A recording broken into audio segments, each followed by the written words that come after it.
¿Verdad? Ya, sí. Listo. La Bueno. reunión se está grabando, dice, aceptar. Sí, sí, sí, sí, ya está. Ya está, doctor. Muchísimas gracias. Muy bien, sí, está Ahora bien. sí, comenzamos, chicos. Buenas noches. Disculpen, he tenido, no sé qué pasó con la laptop, se congeló y no podía iniciar, pero bueno, ya estamos. Bienvenidos a esta sesión que me da mucho, ¿qué les puedo decir? Mucha alegría poder compartir después de algún tiempo también este tema que es muy apasionante sobre lo que corresponde a los fármacos anticonvulsivantes. En primer lugar, vamos a contextualizar un poquito de la importancia de los tratamientos que vamos a revisar el día de hoy. Primero, entender que la epilepsia es una enfermedad cerebral no transmisible, es crónico definitivamente este mal que padecen nuestros pacientes, ¿no? Y puede afectar en cualquier momento de la vida, o sea, afecta a personas de todas las edades.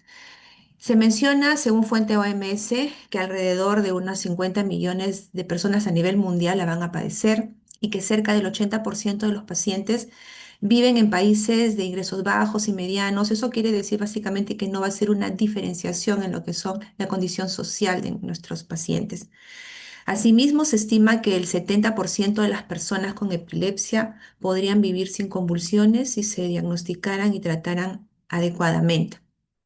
Entonces, los tratamientos que actualmente tenemos, si bien es cierto, se conocen que no curan en sí la epilepsia, ¿no? Sí pueden, digamos, son tratamientos paliativos, ¿no? Para las crisis que se producen como consecuencia de este trastorno neurológico crónico, ¿no? Y sí se pueden controlar en la mayoría de los casos, afortunadamente. Como vamos a ver también que en algunos pacientes podría tratarse también de una digamos, personas que son refractarios a los tratamientos convencionales, ¿no? Y el riesgo de muerte prematura en personas con epilepsia es hasta 3 veces mayor que en la población general. Entonces, lo ideal sería llegar al diagnóstico oportuno y para poderles dar los tratamientos que corresponden. Entonces, para esta clase, los objetivos que vamos a desarrollar van a ser los siguientes. Vamos a dar algunas generalidades sobre lo que es en sí la epilepsia, vamos a revisar un poco de la terminología. Es importante también clasificar, ¿no? Sea por etiología de las convulsiones, la clasificación de las crisis epilépticas y brevemente un poquito sobre lo que corresponde al diagnóstico, porque esa va a ser mi base para poder abordar la terapia. Vamos a presentar la farmacoterapia que se utiliza, ¿no? Vamos a presentar los diferentes grupos, básicamente las diferentes generaciones, que hay tres actualmente, de anticonvulsivantes. Vamos a revisar un poco sobre los mecanismos de acción general, ¿no? Partiendo de la fisiopatología en sí, ¿no? Vamos a ver en qué se basa los mecanismos de acción general. Y asimismo he visto por conveniente, porque la verdad que son varios los tratamientos, tanto de primera, segunda, tercera generación de anticonvulsivantes, he visto por conveniente un poco de separar y, ¿cómo se llama? Poder de alguna manera ver de manera grupal y para tener una comparación sobre lo que es farmacocinética y también he separado la farmacodinamia, para que digamos, resulte ser más asimilable también para su aprendizaje.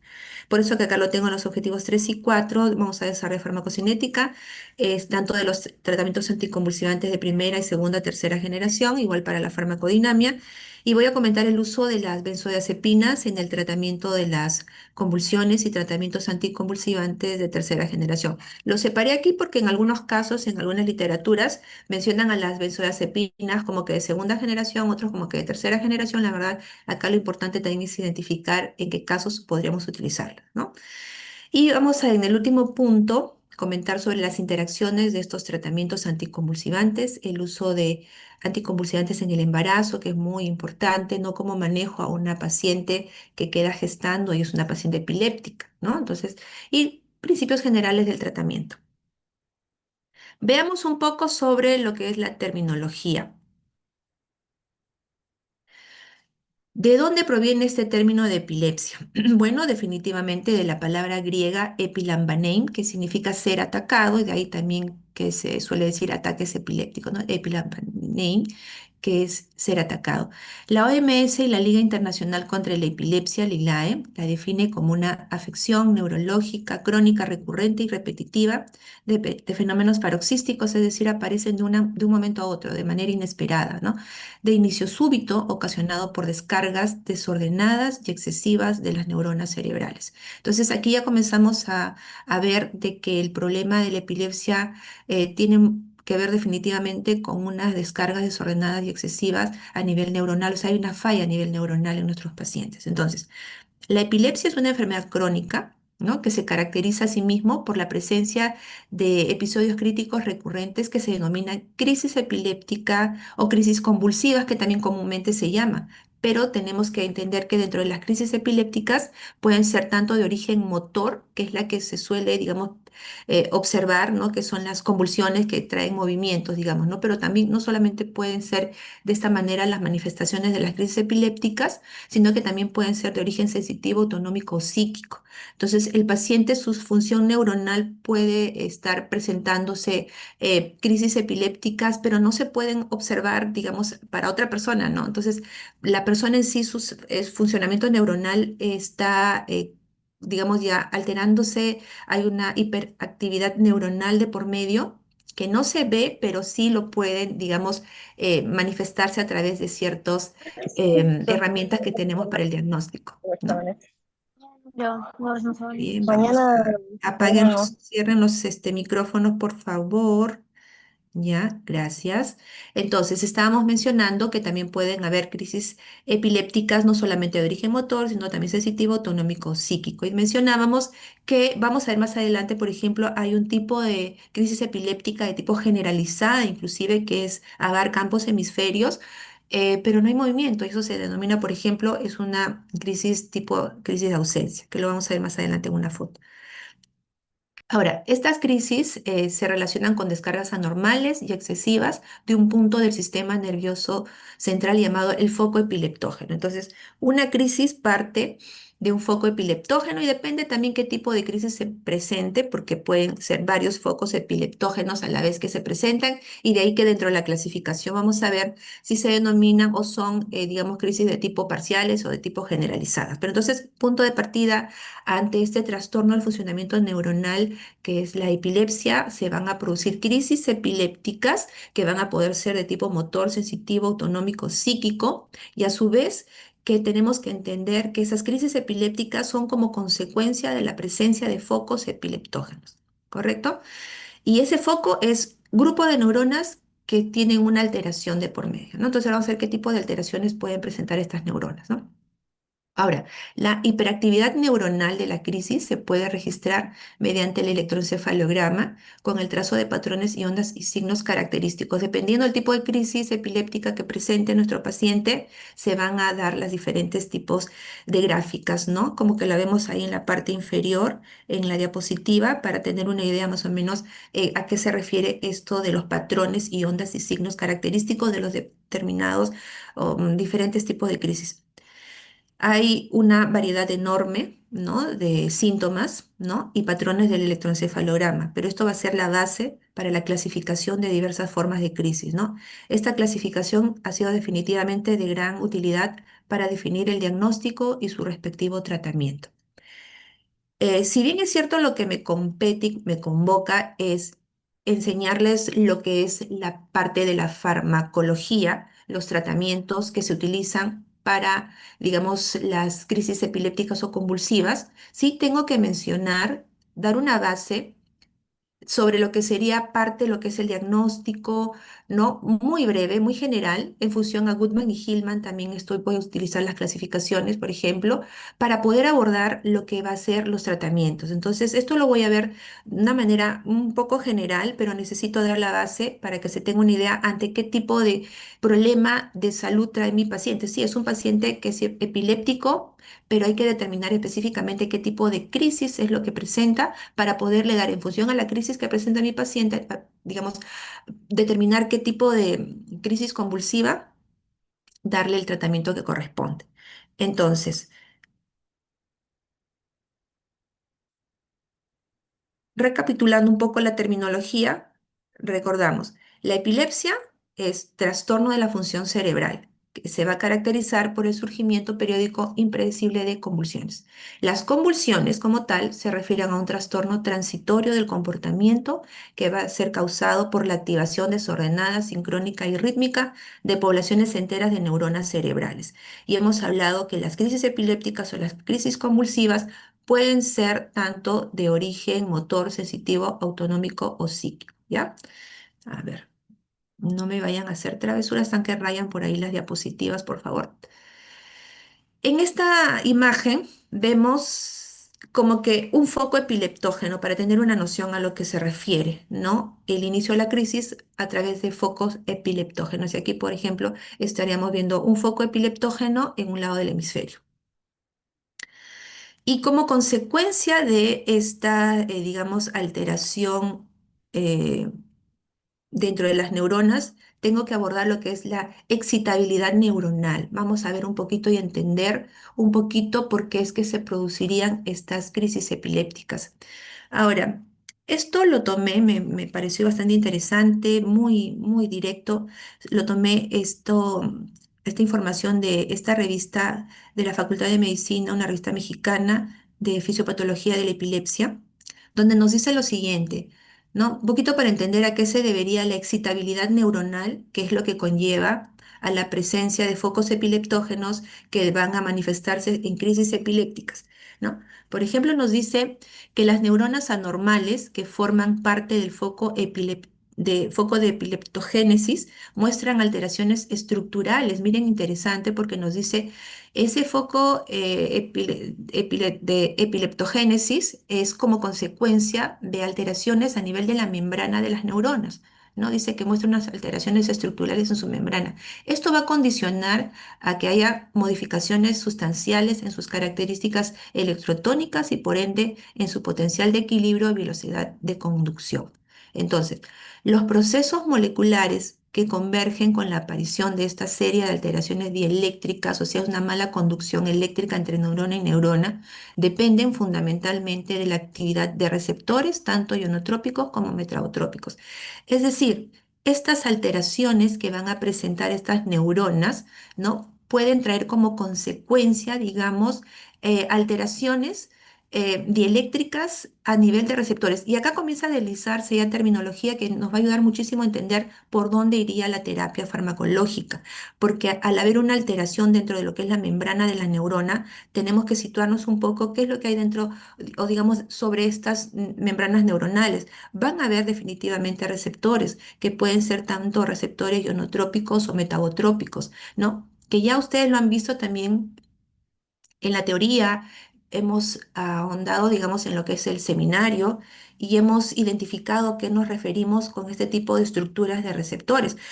Para este punto, digamos, ya que nos están indicando de que al haber una falla en lo que es la membrana de las neuronas que van a formar parte del foco epileptógeno, tengo que entender entonces a nivel neuronal hay receptores ionotrópicos que van a traer consigo conductancia de sodio, de calcio, ¿no? También potasio, ¿no? Pero también pueden haber receptores metabotrópicos de por medio a nivel de la membrana celular, ¿no? Tanto para receptores, para neurotransmisores, tanto excitatorios como inhibidores también, o inhibitorios, ¿no? Entonces, esto se va a alterar y vamos a ver un poquito en qué sentido. Entonces, por eso nos dice aquí, van a condicionar estas alteraciones severas modificaciones en estos flujos iónicos que les mencionaba, ¿no? No solamente en esto, sino también en la transmisión sináptica y en la comunicación intracelular. Al fallar, digamos, toda esta función de estos receptores, tanto ionotrópicos, metabotrópicos, conductancia de sodio, de calcio, potasio, definitivamente va a afectar, ¿no? Inclusive también la liberación de ciertos neurotransmisores que se encuentran en estas sinapsis, ¿no? Entonces, ya que hablamos de receptores y neurotransmisores, veamos un poco al respecto. Nos dice que, no obstante que la liberación presináptica de acetilcolina puede ser el estímulo desencadenante del fenómeno dieléctrico, es el ácido glutámico o el glutamato como neurotransmisor, eso lo recuerdan, es el que refuerza y sostiene el proceso. Entonces, Cuando la interneurona facilitadora libera glutamato y este actúa sobre su receptor específico, y cuando nos hablan de que el glutamato actúa sobre su receptor específico, automáticamente tenemos que recordar los receptores sobre los cuales, digamos, actúa este glutamato.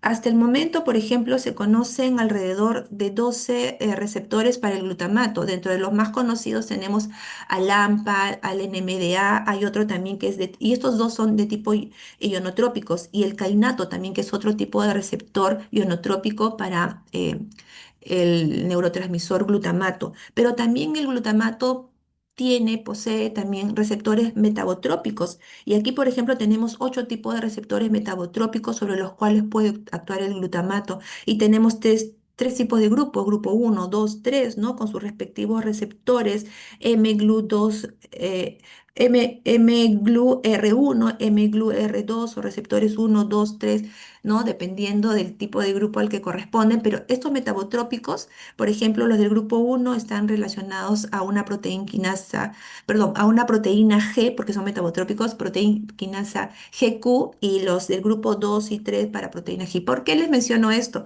Porque tiene que ver mucho también con la activación de estos receptores por parte del neurotransmisor glutamato, para que sean ionotrópicos, conductancia de sodio, calcio, que se pueden ver alteradas, y en el caso de sus receptores metabotrópicos también, que van a ayudar de alguna manera a que faciliten la liberación de estos neurotransmisores. Entonces, con lo que les estoy comentando un poco, vamos a entender un poco por dónde iría el problema, ¿no? El problema para que se vean afectadas las neuronas y su mal funcionamiento, ¿no? Y por dónde abordaría, digamos, la terapia farmacológica.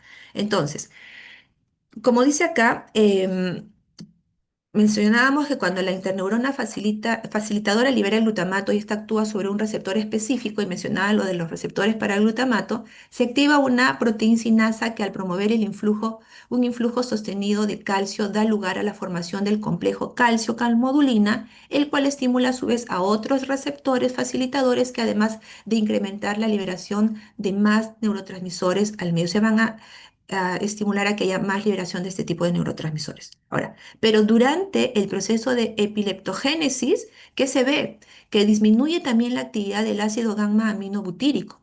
O sea, por una parte, digamos, en un cerebro en completo equilibrio sabemos que hay concentraciones, por decirlo así de una manera, hay un equilibrio tanto en neurotransmisores inhibidores como excitadores o excitatorios. Entonces, en este caso vemos que por una parte hay la presencia predominante, digamos, del glutamato, neurotransmisor excitatorio, y por otra parte nos dice que cuando se produce este proceso de epileptogénesis disminuye la actividad del GABA como contraparte, digamos, a esta estimulación por parte del glutamato, ¿no?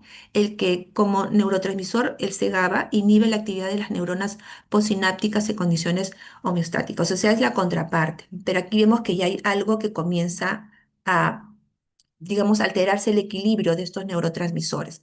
Y vuelvo a lo que estábamos mencionando. Todo esto tenemos que entenderlo para poder comprender cuáles serían los mecanismos de acción que abordan la terapia anticonvulsivante. Entonces, conocer el problema para poder, digamos, dar los tratamientos. Ahora, al disminuir también, digamos, la liberación de GABA o la síntesis de GABA, también se puede disminuir el número de receptores postsinápticos sobre los cuales estos van a actuar, ¿no? Y esta manera, que va a traer como consecuencia, que va a decrecer la electronegatividad del potencial de equilibrio. Entonces, permitiendo que estímulos de menor intensidad desencadenen la despolarización de la membrana, con la consecuencia formación de potenciales de acción que se van a propagar rápidamente a través de la neurona postsináptica. Entonces, sí, puede ser de que dentro de los mecanismos que se activan como parte de la crisis epiléptica, puede haber despolarizaciones sostenidas que no se logran ser, digamos, antagonizadas ni controladas, porque estamos viendo que por una parte digamos, mm, la acción inhibitoria de GABA está disminuida, ¿no? Entonces, por eso es que se producirían estas despolarizaciones continuas, sostenidas, y que se pueden propagar, ¿no? Ahora, de la misma manera, el incremento de la excitabilidad de la neurona postsináptica promueve a su vez que se libere más glutamato y aspartico, ¿no? Y neurotransmisor, digamos, ácido glutámico y aspartico como parte de neurotransmisores excitatorios, ¿no? Entonces, tenemos ya como que una visión de cómo o a qué se debería los problemas que llevan a la presentación de estas crisis. Ahora, em, ya teniendo, digamos, un conocimiento de que hay un problema de mayor parte de estimulación por parte de esos neurotransmisores, básicamente el glutamato a la cabeza y menor actividad del GABA, eh, esto trae como consecuencia que las personas presenten las crisis epilépticas. Ahora, tengo que entender por qué. ¿Por qué finalmente puede ocurrir este desequilibrio entre los neurotransmisores excitatorios e inhibitorios? Entonces, las consecuencias es que se van a producir, digamos, estas crisis, pero en la mayoría de los casos, lamentablemente, el por qué ocurre esto no se conoce. Entonces, según la etiología y el origen de las convulsiones, tenemos de dos tipos. El origen de las convulsiones puede ser tanto de origen primario idiopático, que se da en el 60-70% de nuestros pacientes. La causa es completamente desconocida. No se sabe por qué finalmente ese paciente, digamos, convulsiona. Puede tener, sí, una importante carga genética de por medio, ¿no? Que se heredó estos genéticamente y que puede ser que mi paciente, digamos, haya heredado esa condición. Ahora, se inicia entre edades de 5 y los 20 años, ¿no? Y nunca se identifica su origen. Sí, es común que la mayoría de los pacientes puedan ser niños, pero también en los extremos de la edad, digamos, ¿no? Bueno, esto es progresivo. Si bien es cierto, es una enfermedad crónica, un buen porcentaje también de pacientes, dado un tiempo ya sin convulsionar, siguiendo una terapia adecuada, ¿no? Ya en algún momento el médico va a decidir, ¿no? En qué momento se comienza a retirar paulatinamente, gradualmente estos tratamientos. Y bueno, buena parte de los pacientes que se retira el tratamiento no van a presentar crisis, ¿no? Pero en algunos casos sí, ¿no? Y se tendría que retomar, ¿no? Pero hay ciertas situaciones que hay que valorar también en función a la edad, que lo voy a comentar más adelante, ¿ya? Entonces, acá es primero, entonces, estas alteraciones neuronales, esta alteración de neurotransmisores me puede dar como consecuencia las crisis epilépticas, que en la mayoría no se conoce. Esas son de tipo idiopático primario, y las otras son de origen, digamos, secundario sintomático. Entonces aquí el 30-40% de los pacientes sí se conoce, digamos, la causa de la convulsión. Puede ser por una normalidad congénita, por un golpe, un traumatismo, ¿no? Postraumáticas pueden haber, desencadenar, digamos, convulsiones, ¿no? Lesiones cerebral ocupativa, tipo tumores, abscesos, quistes, pueden desencadenar una convulsión, ¿no? Enfermedades vasculares, ¿no? Trastornos degenerativos, infecciones por VIH, meningitis, encefalitis, toxoplasmosis, criptococosis, tuberculosis, ¿no?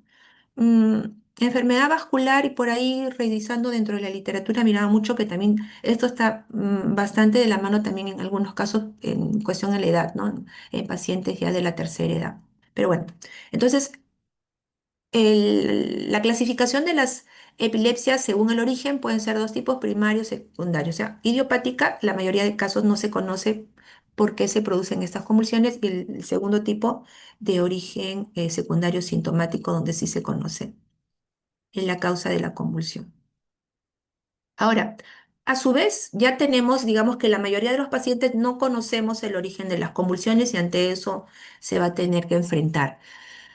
Pero ¿cómo se manifiesta? ¿Qué tipo de crisis van a presentar? Aquí sí tiene que ver mucho, digamos, el área en donde se ve afectado o aparezcan estos focos epilépticos. Para comenzar, se considera que las convulsiones se originan en la corteza cerebral, no en otras estructuras del sistema nervioso central como tálamo, tallo encefálico, cerebelo. Entonces, aquí podemos tener dos tipos de convulsiones.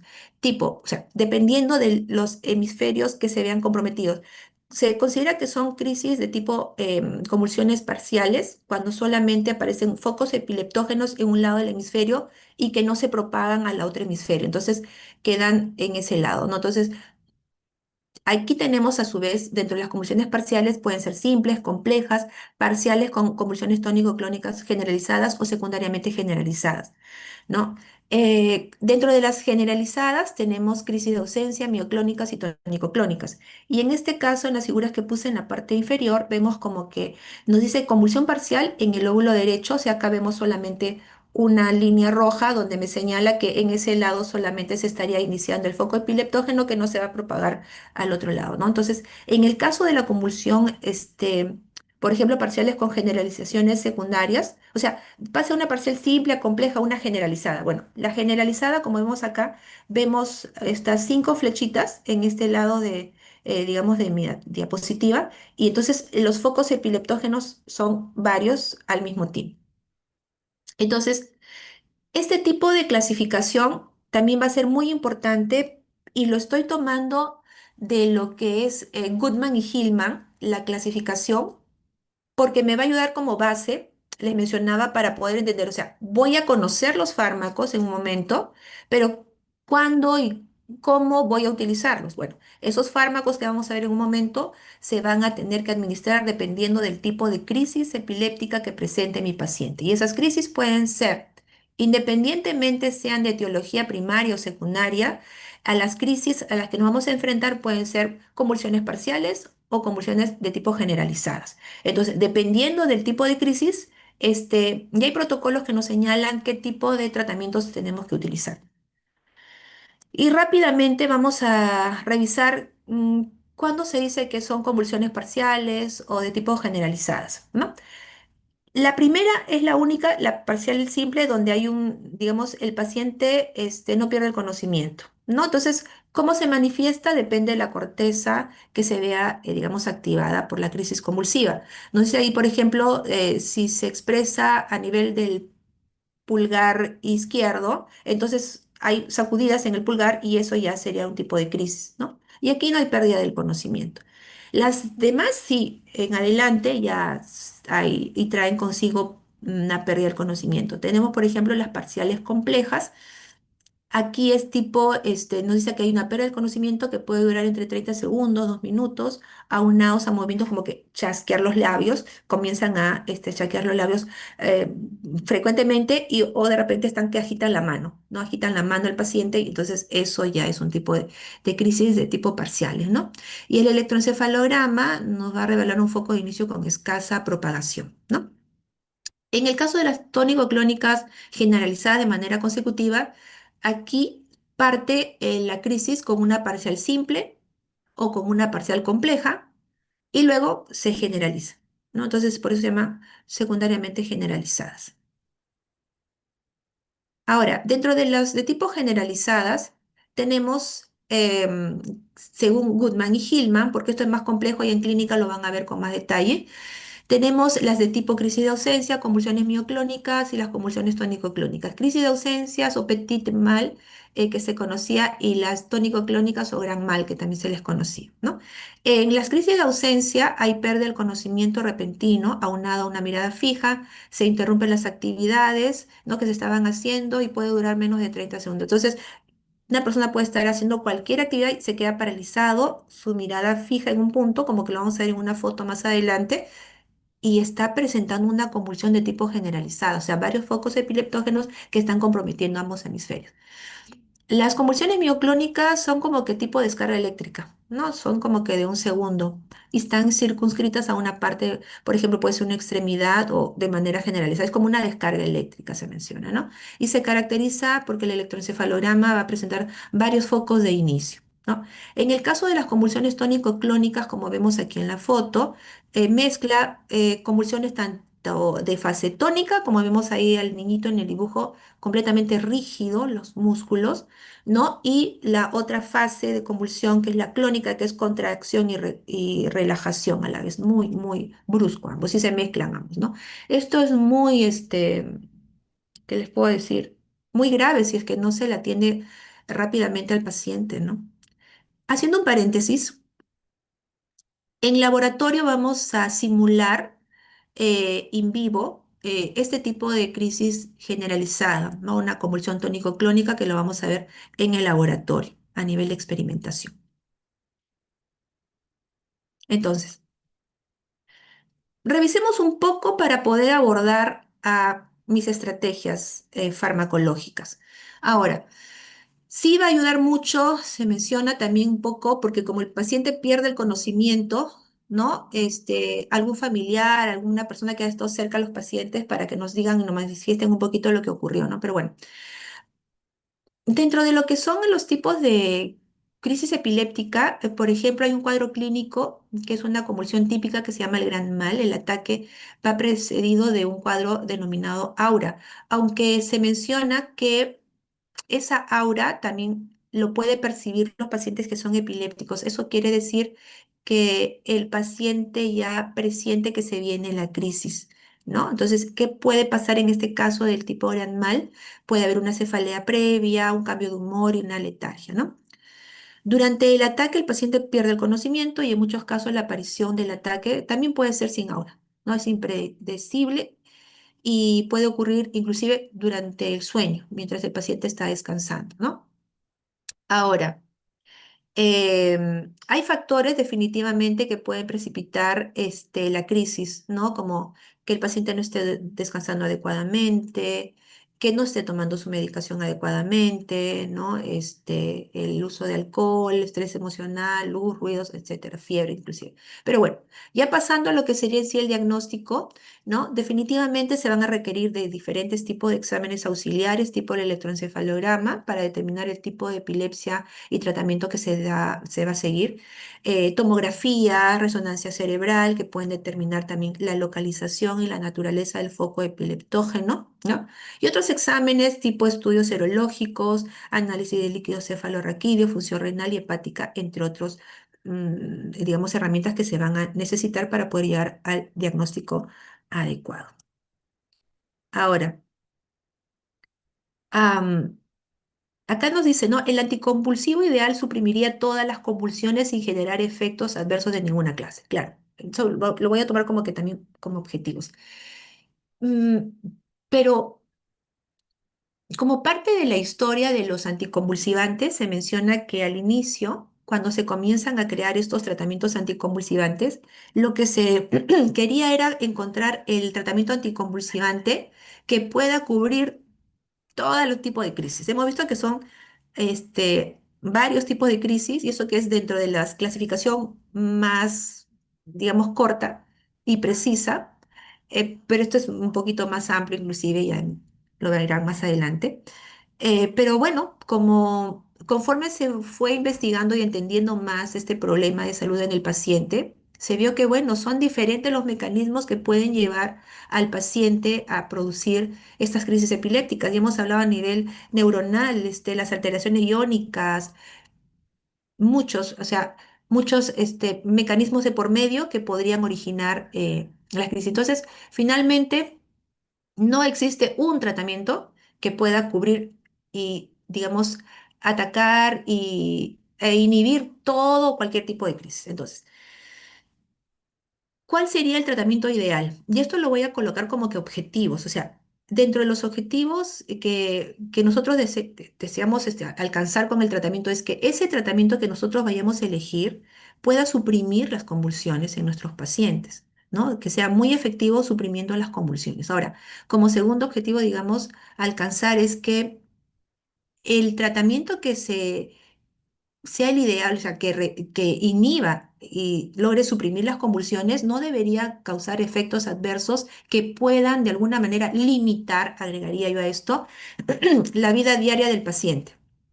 Repito, entonces, dentro de lo que va a ser la selección del tratamiento, una vez ya determinado el tipo de crisis, el tratamiento ideal es el que logre suprimir por completo, digamos, las crisis epilépticas o convulsivas en el paciente y asimismo ese tratamiento a la dosis que nosotros vayamos a dar, que no, digamos, pueda de alguna manera limitar la vida diaria, la actividad diaria de mi paciente. Si está limitando de alguna manera a mi paciente, no estamos por buen camino, ¿no?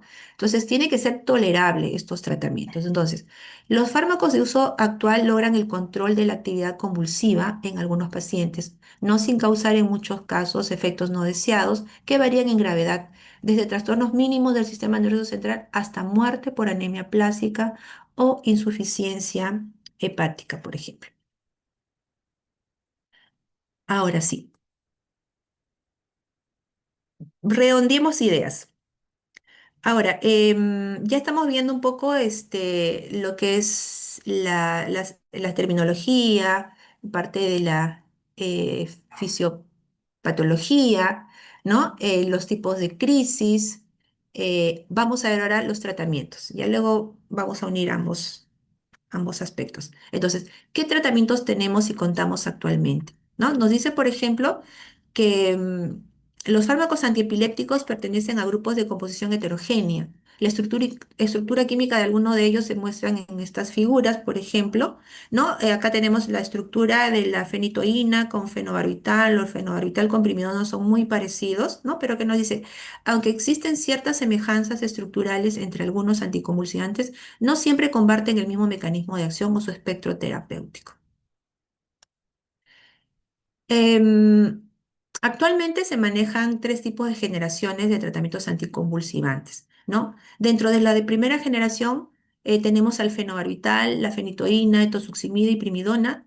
De segunda generación, carbamazepina, ácido valproico y las benzodiazepinas, ¿no? En los de tercera generación, la vigabatrina, gabapentin o gabapentina también, el felbamato, la motrigina, topiramato, fosfenitoína, que es un derivado que se creó y más adelante lo vamos a ver también, de la fenitoína. Finalmente también se convierte a fenitoína, ¿no? Pero ya es considerado, tiene un plus, a diferencia del fármaco original, ¿no? Entonces la fosfenitoína, tenemos la tiagabina, el levetiracetam, sonizamida y el oxcarbamazepina.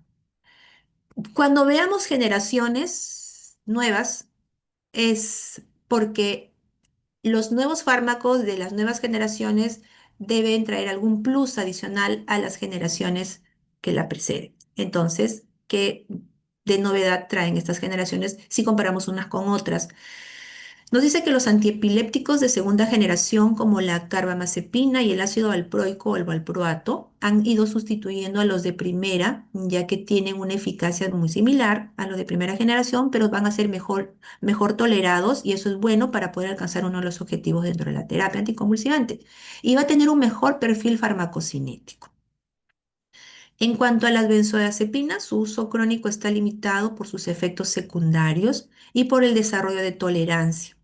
Rápidamente se puede alcanzar tolerancia, como que también ya conocen este término. Entonces, a la larga, digamos, como estos son tratamientos crónicos, en algún momento las dosis que mi paciente requiere eh, ya no van a ser suficientes. O sea, lo mismo que actuaba al inicio, esa dosis ya no me va a cubrir y me va a inhibir las crisis. Entonces, hay tolerancia a la larga.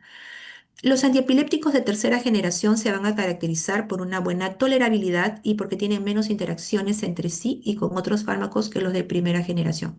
Y algunos de ellos van a ser eficaces frente a epilepsias resistentes. Interesante esto de las de tercera generación cuando nos dice que van a tener menos interacciones, porque la verdad que ahora vamos a ver más adelante que como la mayoría de estos fármacos tienen una buena parte, algunos de ellos, bueno, tienen una alta unión a proteínas plasmáticas. Esto es un problema porque son ácidos débiles en la mayoría y puede traer consigo interacciones con fármacos que van a utilizar la misma proteína plasmática y esto puede hacer que aumente las fracciones libres y por ende también aumente la toxicidad. La mayoría de ellos son metabolizados a nivel hepático y por lo general por la citocromo P450. Y dentro de estos isoenzimas vamos a encontrar isoenzimas o isoformas que traen como consecuencia problemas de inducción enzimática o inhibición enzimática. Entonces, imagínense si utilizan este tipo de sistemas en algún momento de la vida del paciente va a requerir algún tratamiento que vaya a utilizar el mismo tipo de isoenzima y ahí vienen los temas de inducción, inhibición enzimática que lo vamos a ver. Entonces, el que tengan los de tercera generación menos interacciones, sea por tema de metabolismo, sea por unión a proteínas plasmáticas, es un plus a favor de esta generación. Asimismo, que se pueden, digamos, ayudar como coadyuvantes para poder sinergizar tratamientos cuando la monoterapia no es suficiente, ¿no? Por eso, a eso se refiere como coadyuvantes también. Ahora, hay que entender que esta enfermedad compleja y que no hay un consenso respecto al tratamiento medicamentoso y hay varios esquemas terapéuticos de farmacoterapia antiepiléptica. Y les traigo esto. Ahora, miren lo siguiente. Consideré, y esto también es de Goodman y Hillman, este cuadro, hemos considerado y les he presentado la clasificación de las crisis. O sea, hay etiología que es desconocida en la mayoría, hay etiología secundaria y en estos tipos digamos, de orígenes de la epilepsia van a presentarse diferentes tipos de crisis, que pueden ser crisis o convulsiones de tipo parciales y de tipo generalizadas. Y dentro de los de tipo parciales tenemos aquí parcial simple, compleja y parciales secundariamente generalizadas. Tenemos convulsiones de tipo generalizadas, tipo crisis de ausencia, convulsiones mioclónicas, convulsiones tónico-clónicas. Y tenemos tratamientos que van a ser considerados de primera, de segunda, de tercera generación. Pero esas generaciones, ¿cómo las aplico? Vamos a fusionar la farmacoterapia que les acabo de presentar con el tipo de crisis. ¿Cómo utilizamos esto? Ahora, miren, esto es, como les decía, no hay un consenso para decir este es el tratamiento, pero sí, o sea, en función a la evidencia médica, a la evidencia clínica, ya se indican cuál debería ser la secuencia de elección de tratamientos farmacológicos según el tipo de crisis. Y por ejemplo, acá vemos que para la parcial simple, la parcial compleja, como tratamiento de primera línea, voy a bajar esto que no me permite ver, como tratamiento de primera línea vamos a tener a la carbamazepina, a la fenitoína, el valproato, al ácido valproico. ¿Y qué pasa si no responde mi paciente con este tipo de tratamientos? Y la dosificación debe entenderse que va de menos a más, pero si no logra frenar, inhibir las crisis epilépticas, tenemos que ir por tratamiento de segunda línea, ¿no? Y ahí tenemos, por ejemplo, la gabapentina, la lacosamida, la lamotrigina como tratamiento de segunda línea cuando no funcionan estos de primera línea. ¿No? Igual acá nos mencionan para las parciales secundariamente generalizadas, igual tratamientos de primera línea, carbamazepina, fenobarbital, fenilidantoína, primidona, valproato. Ahora, para las generalizadas, como tratamientos de primera línea, tenemos la etosuximida, porque se ha visto que funciona bastante bien en la mayoría de pacientes. Entonces, va a ser mi tratamiento de primera línea. O también el ácido valproico y el clonazepam. Y en caso de que ya no funcionen o no funcione sencillamente, se opta por la lamotrigina.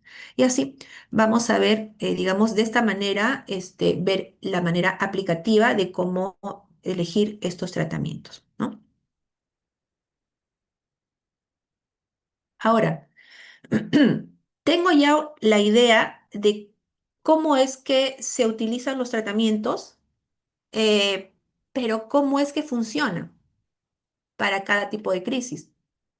¿Por qué funciona la fenitoína, la carbamazepina en estas convulsiones parciales simples, complejas? ¿O por qué funciona la etosuximida para las crisis de ausencia? ¿No? Entonces, ¿qué pasa? ¿Cómo es que actúan? Bueno, partiendo de la premisa que hace un rato mencionamos como parte de la fisiopatología, los tratamientos anticonvulsivantes prácticamente, o sea, si ya tengo una idea clara de que el problema es a nivel neuronal, que tiene que ver con alteraciones a nivel de la membrana de la neurona, entonces, y puede haber un desequilibrio tanto de la parte, digamos, excitatoria y alteraciones a nivel de la parte inhibitoria, entonces, los tratamientos anticonvulsivos actuales, ¿no?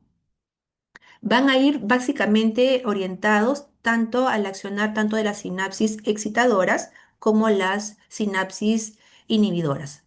Entonces, porque ahí está el problema, dentro de lo que va a ser la presencia de estos focos epileptógenos que generan en crisis epilépticas. Entonces, según Goodman y Hillman, menciona tres categorías de mecanismo de acción. Entonces, dentro de la fisiopatología mencionamos puede haber una alteración en lo que es la conductancia de sodio, ¿no? Entonces, bueno, hay mecanismos que van a ir a bloquear la conductancia de sodio en esos canales voltaje dependientes, ¿no? Tipo fenitoína, carbamazepina. Si el problema tiene que ver con un déficit, una disminución de de la actividad inhibitoria de GABA, como lo mencionamos, entonces es lógico que hay fármacos con mecanismos de acción que van a potenciar la acción inhibidora del GABA, ¿no? Y ahí tenemos, por ejemplo, la fenobarbital, la benzodiazepina. No, y nos mencionan que estos fármacos, al parecer, son eficaces contra las convulsiones epilépticas más frecuentes, o sea, las parciales, o sea, parcial simple, complejas, secundariamente generalizadas, y las tónico-clónicas. Entonces, hay mecanismos de acción que van a ayudar a lo que va a ser la potenciación de la acción inhibitoria del GABA. Pero asimismo también hay un problema de conductancia de calcio. Entonces, hay mecanismos de acción anticonvulsivantes, ¿no? Por ejemplo, los que se van a utilizar para controlar las crisis de ausencia. Tenemos, por ejemplo, mecanismos que bloquean los canales de calcio voltaje dependientes, ¿no? Básicamente los canales de calcio tipo 2 y ahí tenemos, por ejemplo, a la etosuximida, que lo que van a hacer va a ser bloquear acá. También como parte del mecanismo de acción también del valproato, que es un anticonvulsivante de amplio espectro, también podría bloquear canales de calcio, como la etosuximida. Entonces, esto también es de Goodman y Hillman, es como que una tabla resumen de los diferentes tratamientos que van a ir según los diferentes mecanismos de acción, ¿no? Em, Tenemos la carbamazepina, tenemos la lamotrigina, felbamatox, carbamazepina, ¿no? Como tratamientos que van a bloquear los canales de sodio, ¿no? Tenemos también antagonistas, perdón, de los conductos de calcio, ¿no? Ácido valproico, la motrigina, ¿no? Y tenemos también los que actúan en el canal de calcio, pero específicamente a nivel de la subunidad alfa 2 delta del canal de calcio, como la gabapentina, por ejemplo, ¿no? Y que finalmente al actuar sobre esta subunidad bloquea lo que es el ingreso de calcio. También tenemos moduladores alostéricos de los receptores de GABA, benzodiazepinas, felbamato, no fenobarbital, por ejemplo, topiramato, carbamazepina o carbamazepina también. Y así, por ejemplo, tenemos mm, mm, mm, otros mecanismos de acción como antagonistas de los receptores de glutamato, los AMPA, por ejemplo, como el topiramato, por ejemplo, ¿no? Entonces, ligando a la proteína SB2A, ¿no? Que también podrían actuar el levetiracetam, ¿no? Como tratamiento anticonvulsivante. Ujú. Pero esto que está aquí como que una tabla general de los mecanismos y los diferentes tratamientos, lo vamos a ver mejor aquí. Estos son esta gráfica y la que viene después, son gráficas muy, muy interesantes que los invito a que revisen también, que lo pueden encontrar en de Katsum, ¿no? Farmacología básica y clínica de Katsum. Y vamos a revisar un poquito al respecto. Aquí está como que en resumen las dianas donde van a actuar los tratamientos anticonvulsivantes. Y como les decía, los fármacos van a ir directamente a actuar tanto a nivel, ¿dónde está el problema? A nivel de las sinapsis excitadoras y como de las sinapsis inhibitorias, ¿no? Entonces, esta es una sinapsis excitadora, ¿no? Que donde está de por medio, en lo que está en rojito, vendría a ser los neurotransmisores, glutamato. Entonces, uno de los lugares donde van a actuar los tratamientos anticonvulsivantes a nivel de la membrana de la neurona, por ejemplo, a nivel de la membrana, ahí habíamos revisado también en lo que es el seminario la localización de receptores a nivel de la membrana celular, ¿no? Entonces, en este caso, a nivel de la membrana de la neurona, por ejemplo, podemos encontrar canales, a ver, mi cursor, acá está, canales de sodio, receptores para glutamato, canales de calcio, canales de potasio, ¿no? Y ahí, por ejemplo, ya tenemos en el número uno, en los dianas, digamos, a nivel de esta sinapsis excitatoria, tenemos, por ejemplo, fármacos que van a ir y van a bloquear. Si nos damos cuenta, el ingreso de sodio, de calcio, de potasio, estos receptores para el glutamato, el mGlu-R2, por ejemplo, tienen que ver también con lo que va a ser la regulación de lo que va a ser la neurotransmisión, ¿no? Entonces, Y de alguna manera, ¿no? Al actuar sobre estos receptores, se van a reducir la excitabilidad neuronal que puedan tener. Entonces, las dianas de acción van a ser mecanismos a través del bloqueo de los receptores, perdón, el bloqueo de los canales de sodio activados por voltaje, pueden actuar a través de los bloqueos de los canales de calcio, como hemos visto, a través de lo que va a ser también los canales de potasio, ¿no? Ahí tenemos la retigabina, ¿no? Que va a ser acá, aquí, por ejemplo, ¿no? Aquí tenemos, en el punto 4, por ejemplo, en el punto 4 tenemos aquí una proteína de vesícula sináptica, que es la SB2A, ¿no? Que tiene que ver con la regulación de la liberación de neurotransmisor, en este caso de glutamato, ¿no? Allí también es una diana para el levetiracetam, ¿no? Que va a ayudar a que evitar, digamos, que se siga liberando más de estos tipos de neurotransmisores. ¿Qué más tenemos por acá? Tenemos el punto 5, ¿no? Es otra proteína también mediadora de la respuesta de colapsina, que es el CRMP2. Es una proteína que tiene que ver mucho con también el tráfico vesicular, la fisiología sináptica, y este está acá en el punto 5. Y a nivel postsináptico, tenemos los clásicos que siempre recordamos, ¿no? Los receptores para el glutamato postsináptico, los NMDA, que está relacionado a la conductancia de calcio, y los AMPA, relacionados a la conductancia de sodio, ¿no? Muy bien. Entonces, ahí tenemos estos receptores. Muy bien. Entonces, ahora sí, tenemos dentro de los mecanismos de acción, ya estamos en la sinapsis inhibitoria, ¿no? Tenemos aquí las dianas, ¿no? De acción de los diferentes tratamientos. A ver, en el punto uno, los transportadores para perdón, para en este caso para el GABA. Entonces acá estamos ya con el GABA, los puntos azules serían el neurotransmisor inhibitorio GABA, y los tratamientos pueden actuar uno, digamos, a nivel de sus transportadores, los que recaptan el GAT1, por ejemplo, que recaptan los neurotransmisores GABA, pues se pueden actuar ahí evitando que estos reingresen, no sean captados. Entonces, de esa manera puede haber más cantidad de neurotransmisor GABA a nivel de la hendidura sináptica. También otro punto podría ser punto 2 a nivel de la enzima, no, acá también son, sí, la enzima. Los puntos 2 son enzimas de la GABA transaminasa, que son enzimas que van a degradar lo que es el GABA. Y si la logro inhibir, definitivamente van a ayudar a que haya mayor permanencia del neurotransmisor GABA, ¿no? A nivel postsináptico tenemos ya los clásicos conocidos, que son el receptor GABA-A, que va a conducir cloruro y de alguna manera también lograr una hiperpolarización postsináptica cuando estos actúan. Muy bien, entonces aquí tenemos algunas dianas de acción también de los anticonvulsivantes. Muy bien, ahora sí, vamos a ver la parte de la farmacocinética.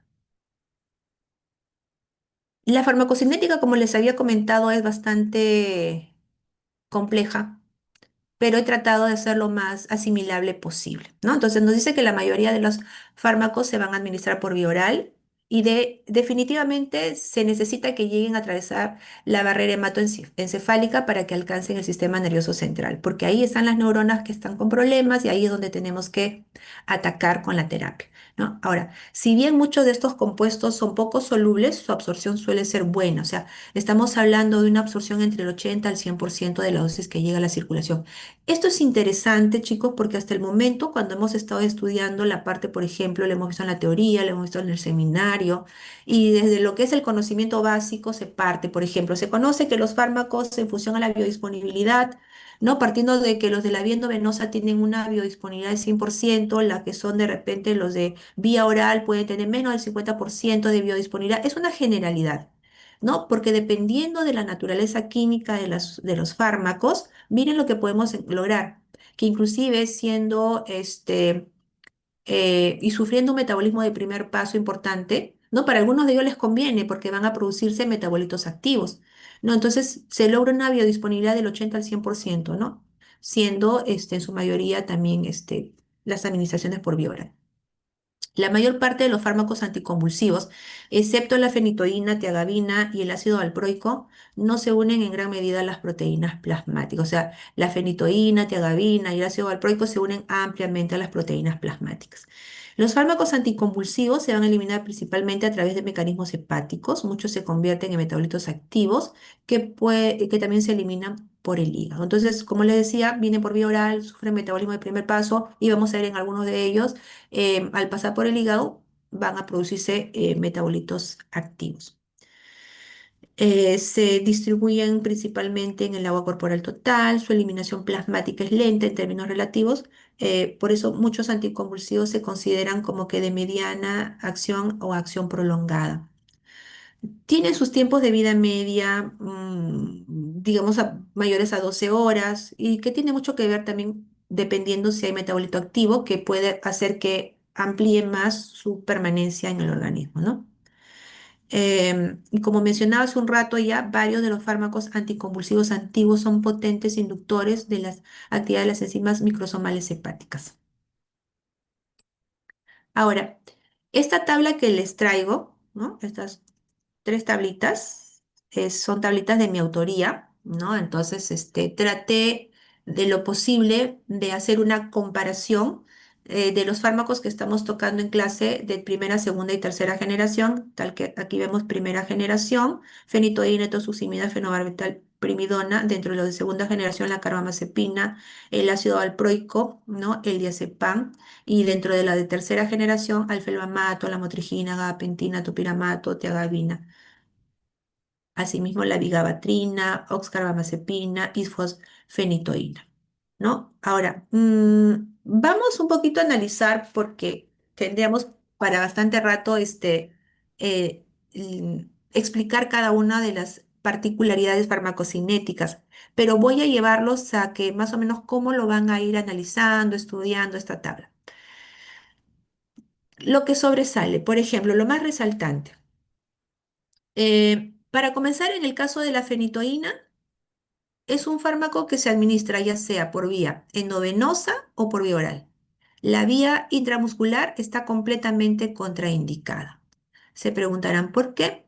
Porque si se aplicaría en el músculo, lo que hace el fármaco es precipitarse. Al precipitarse en el músculo, esto hace que su absorción sea completamente errónea y completamente las concentraciones que puedan llegar sean mínimas a nivel sistémico. Entonces, no se utiliza la fenitoína por vía intramuscular, sí oral, sí endovenosa. Otro punto, por ejemplo, que tiene una alta unión a proteínas plasmáticas, 90%. ¿Eso para qué me sirve?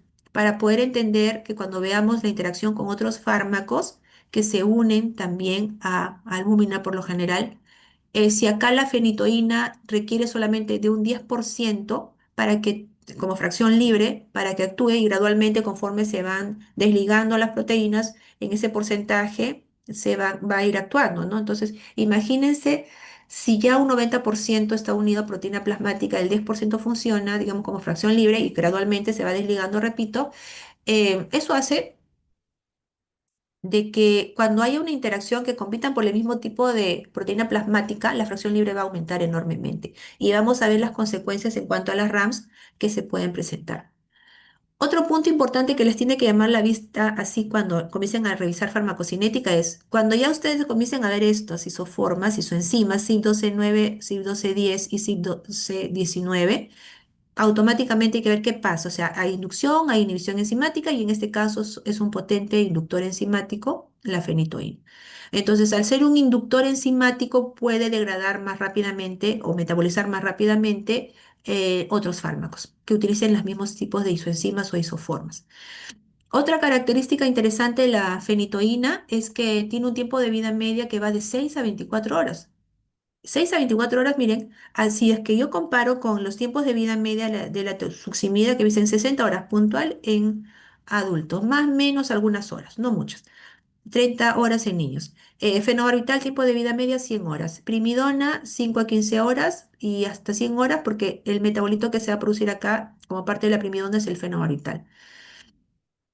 En el caso de la carbamazepina, 36 horas, ¿no? Al inicio y 20 horas luego de un tratamiento continuo. Ahora, ¿por qué hacía esa comparación? Porque prácticamente nos dan un rango 4 veces más o menos de diferencia con el tiempo de vida media inicial con el casi al final. Les explico.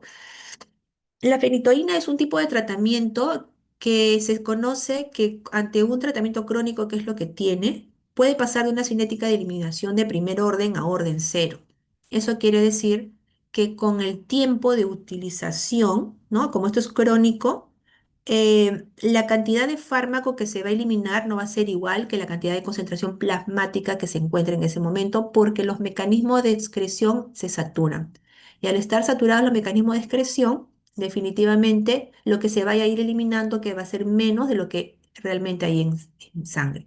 Entonces, eso ya lo hace de que de alguna manera permanezca más tiempo el fármaco, la duración aumente. Entonces hay que hacer un ajuste y definitivamente ver si ya se comienzan a manifestar las RAMs de manera muy intensa, ya hay un tema ahí que ya probablemente el paciente ya llegó a una cinética de orden cero y por eso es que se está exacerbando los efectos no deseados. Otro punto rapidito, porque no me quiero detener mucho aquí, pero es muy interesante. Por ejemplo, etosuximida, ¿es inductor o no es inductor enzimático? Vemos que no tiene efecto enzimático, así que menos probabilidad que haya algún tipo de interacción. Fenobarbital, ya, aparecen esas isoenzimas que les mencionaba, automáticamente inductor enzimático, ¿no? Entonces, a tener cuidado en caso de que se utilice, digamos, con otros tratamientos que utilicen el mismo tipo de sistema. Primidona, resaltante que esa primidona se va a convertir en fenobarbital, ¿no? Y en otro metabolito que es la feniletilmalonamida, la PEMA, ¿no? Que son dos metabolitos que forman parte, digamos, que resultan del metabolismo de la primidona, ¿no? La carbamazepina, bueno, acá no les puse el tipo de isoenzima, pero es un inductor enzimático, ¿ya? ¿Qué más? El ácido valproico también ya por lo general he puntualizado los que son o no son, porque ustedes desde el punto de vista médico tienen que conocer cuáles son los fármacos anticonvulsivantes que son inductores o no inductores, como les decía. En el caso del diazepam, para el uso como anticonvulsivante, básicamente se utiliza la vía endovenosa, ¿no? Para el caso de emergencias, ¿no? Del estatus epiléptico, la vía intravenosa es la que se utiliza.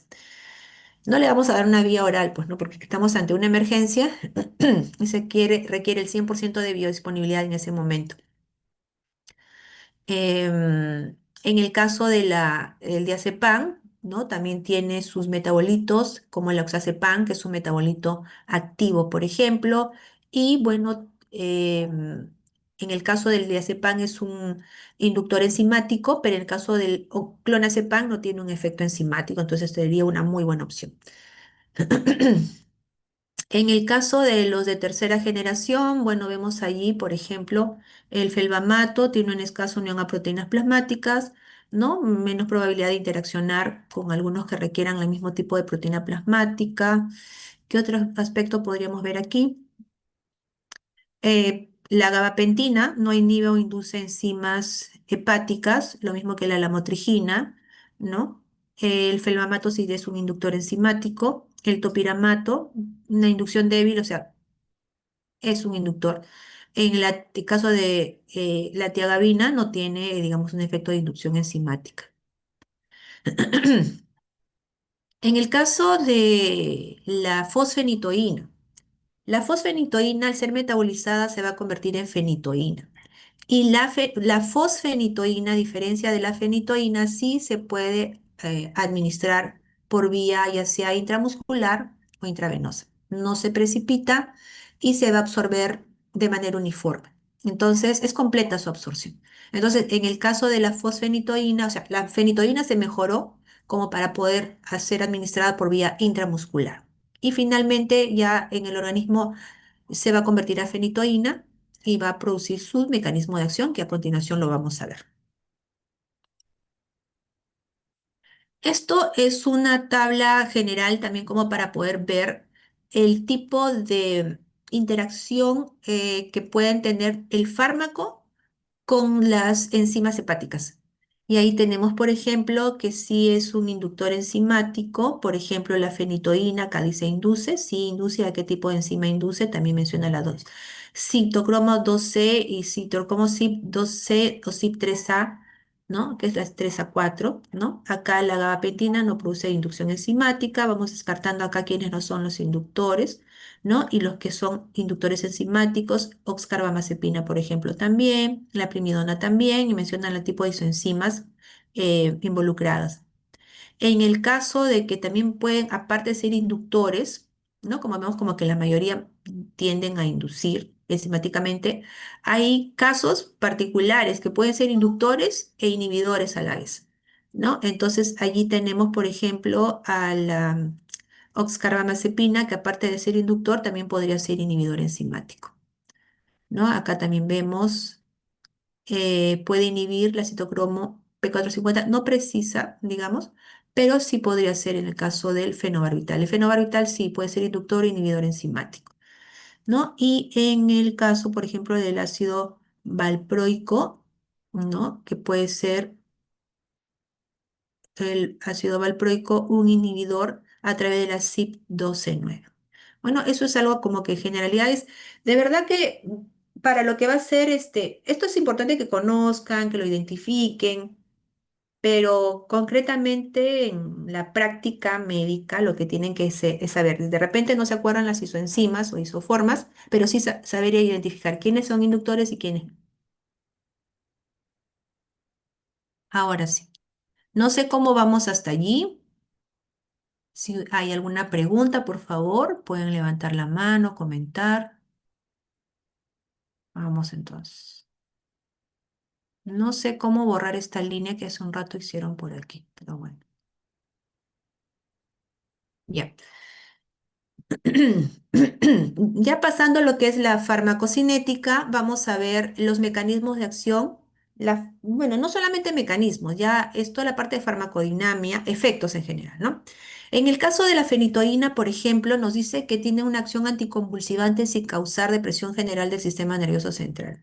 Esto es muy importante, es bueno identificar porque finalmente la fenitoína, si no produce depresión general, del sistema nervioso central, o sea, no tiene una acción depresora, o sea, mi paciente no va a estar como que con somnolencia, aletargado a dosis terapéutica. Ojo, no tiene una acción inhibitoria o depresora, ¿no? Pero hay ciertos efectos que se pueden manifestar, pero digamos, no forma parte del mecanismo de acción que causa una depresión central, como aquí bien claro lo dice.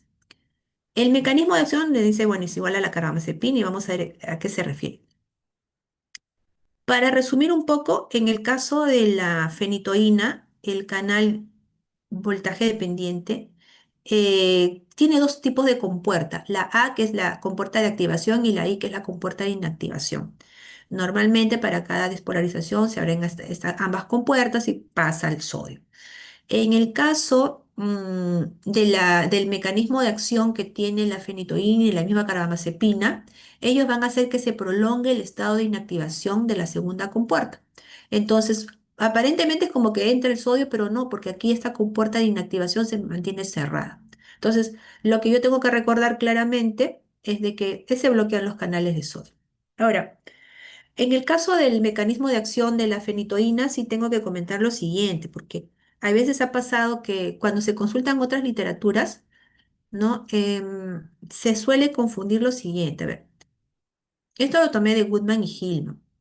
En Katsu menciona lo siguiente, o sea, menciona este mecanismo de acción primero, pero también menciona, por ejemplo, que podría tener la fenitoína una acción sobre los canales de calcio, que podría tener sobre los neurotransmisores GABA, y nos dan una serie de mecanismos de acción. Pero cuando uno sigue leyendo y leyendo esto, se va a indicar, por ejemplo, va a llegar a un punto donde se dice, este tipo de otros mecanismos de acción, aparte de este, Se logran a dosis por encima de las terapéuticas que llevarían, digamos, a un estado de cerebración en ese paciente. O sea, esto se ha visto a nivel experimental. O sea, a nivel experimental se han dado dosis por encima de las terapéuticas, hacen diferentes mecanismos, pero a un alto costo, digamos así. Entonces, lo que se concluye es que finalmente el mecanismo de acción anticonvulsivante de la fenitoína se debería básicamente al bloqueo o al bloqueo de los canales de sodio, activados por voltaje o voltaje dependiente.